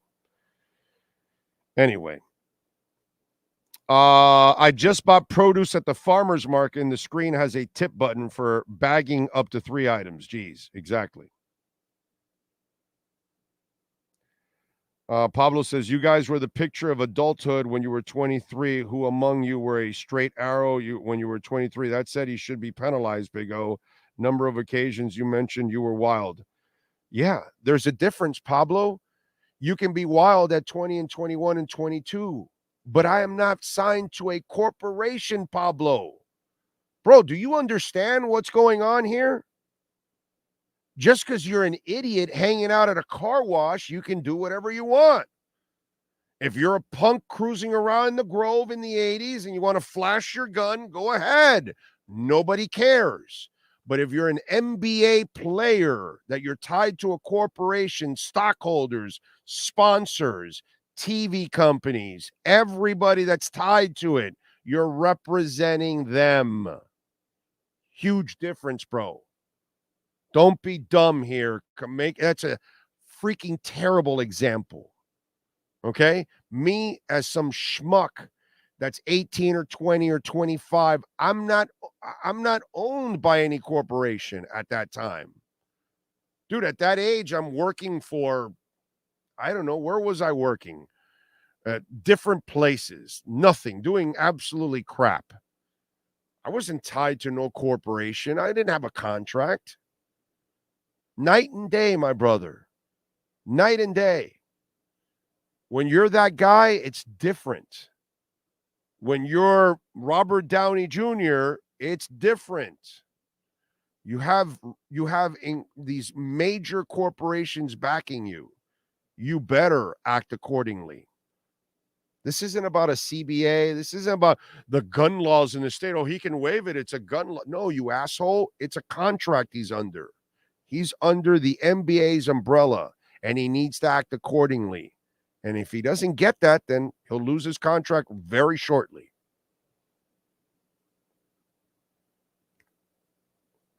Good thing Big O has his fantastic backyard. It's a dangerous world out there. Hills to the yeah. Hills, yeah. And call my friends at Cutter's Edge Pro so you can get a fantastic backyard. Ja is a CEO of his brand. He needs to behave like a CEO. Walter, that is freaking awesome, dude.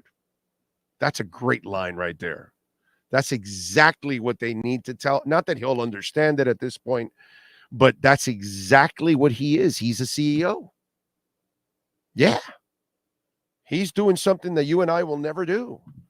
We'll never have his brand. We'll never have his power. We'll never have all the things that he can have. Obviously, he'll have a lot less than us shortly if he continues in this path. Then, he's going to bury himself. He's got to figure this out. But that's the best line of the day. He's a CEO, and he has to act accordingly. And stop hanging around punks, too. Gotta let those people go, bro. When you get out of the trailer park, you leave the trailer park trash behind. When you get out of barrio, you leave your boys behind in a barrio. You get out of the hood, you leave the boys in the hood. Okay? That's the way it goes. Once you become famous, once you become rich and powerful, you cannot hang around people that have nothing to lose because you're the one that's going to lose it all. You need to hang around people who have the same to lose as you. So, Ja, hang around with your guys in the NBA. Hang around with your agent. Hang around with business partners. Hang around with sponsors. Hang around with people that will make you better and lift you up. Okay? Because if you fought to get out of the barrio and you want to go back to the barrio, well, then guess what's going to happen? You'll end up in the sewer. And then you'll end up broke too at the same time with your boys from the barrio. So it's up to you, man. It's all up to all of us. I don't care who you are. There's not a Ja thing. This is an all-world thing. Let me tell you something. You hit it big. It's not about leaving just the trailer park, the barrio, the hood. You got to leave some of your family members too. Yeah. You know who they are. You know who they are. Stay away from them too. Because we all have them, right? Everybody has them in their family somewhere. Some uncle you don't want to hang around with, some cousin you don't want to be with, stepfather, father, whatever it is, who cares? Same thing that you were doing at barrio. That you would just leave those kind of people behind because they're going to bring you down. Same thing. Unfortunately, that's how you have to think once you become successful, because you have too many people around you that are going to bring you down. And you've worked too hard to put yourself in this position. Can't afford it, man. Got to get smart. This is an excellent point, Big O. Most of us were dumb at that age, but we weren't the face of a corporation. Being paid that much and being the face of a corporation means you have to grow up fast. That is life. Yeah. That's it. That's just the way it is. And if you become a child actor and you're on a hit show, well, then guess what? Now you have to live by a standard. And if you go out and start doing cocaine and start getting arrested and start getting into fights and all that, guess what's going to happen to your TV gig? You're gone. So I don't care if you're a kid. I don't care if you're in your 20s like Ja. I don't care if you're in your 40s. I don't care what Marley Rivera, whatever her age is. I have no idea what her age is. But you once you become part of a corporation, you live by another standard. You do not live by the same standard like the woman working at a factory, the guy working at a drive-through, the person working at a shoe store. Nobody cares about you. So you can get away with things, you can say things, you can post things. Those jobs don't even know you exist. They don't care. The public doesn't care. Nobody cares. But when you're famous and you got hundreds of thousands, millions of people following you on social media, a lot of people care, and then a lot of people care to shoot you down too. No pun intended. So a lot of people are going to line up and wait for Ja to screw up so they can screw him. That's what he's got to learn too. Not just learn to be around the right people, but also have the radar on that there's a lot of people out to screw you. At this point, Ja's got to worry about himself because nobody's screwing Ja over more than Ja. So first he's got to fix that. He's got to stop being his own moron, and then he can go figure out who are the other morons around him. Okay? True Fin fan, dime con quién andas y te digo quién eres. Yes, that's a saying in Spanish that our parents would tell us. Tell us who you're hanging around, and I'll tell you who you are, basically. So when Hispanic people, anybody that has Hispanic parents, and if you hung around with somebody they thought was undesirable and they didn't think was a good person or whatever, that's exactly what they would tell you. I don't like that person. No, he's all right. No problem. Okay. Tell me who you hang out with, and I'll tell you who you are. That is a very, very famous Hispanic saying. So when your parents don't like who you're hanging out with, that's the automatic line a Hispanic parent will deliver to a child. Automatic. In defense of Morant, he was born in South Carolina, where every infant receives a free AR-15 at birth.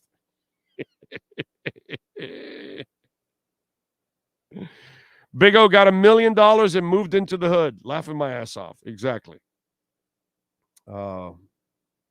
Even when we were young and did stupid stuff, there were consequences. So we learned. If there's no consequences, you don't learn. Exactly. And that's the biggest problem for Ja. He has faced 0 consequences. Now he needs to face heavy consequences so he can really, really, really learn. He needs to get thoroughly embarrassed here so he can really learn. You know, clearly he doesn't have friends that are going to look out for him. You know, and by the way, that music sucked. Jesus Christ. What was that? Young NBA Young Man or whatever? That's what they said that was. God, that was terrible rap. Jesus, what's wrong with you young people? Can't you listen to like real music? Can't you listen to like Snoop and Biggie? Kendrick Lamar? J. Cole's? Like something like Lupe Fiasco? Like real talent? Like, oh, God, that was bad rap too. Anyway, we thank Cameron Wolfe. We thank Manny Navarro. We thank, of course, Sean Stanley, the man, the myth, the legend that drives this thing and masters the entire platform.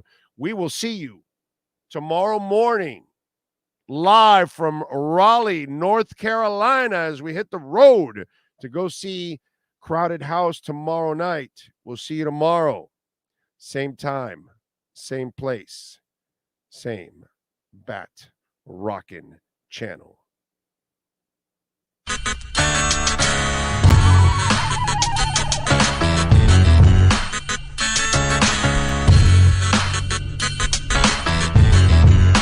This is the Big O Show. This is the Big O Show.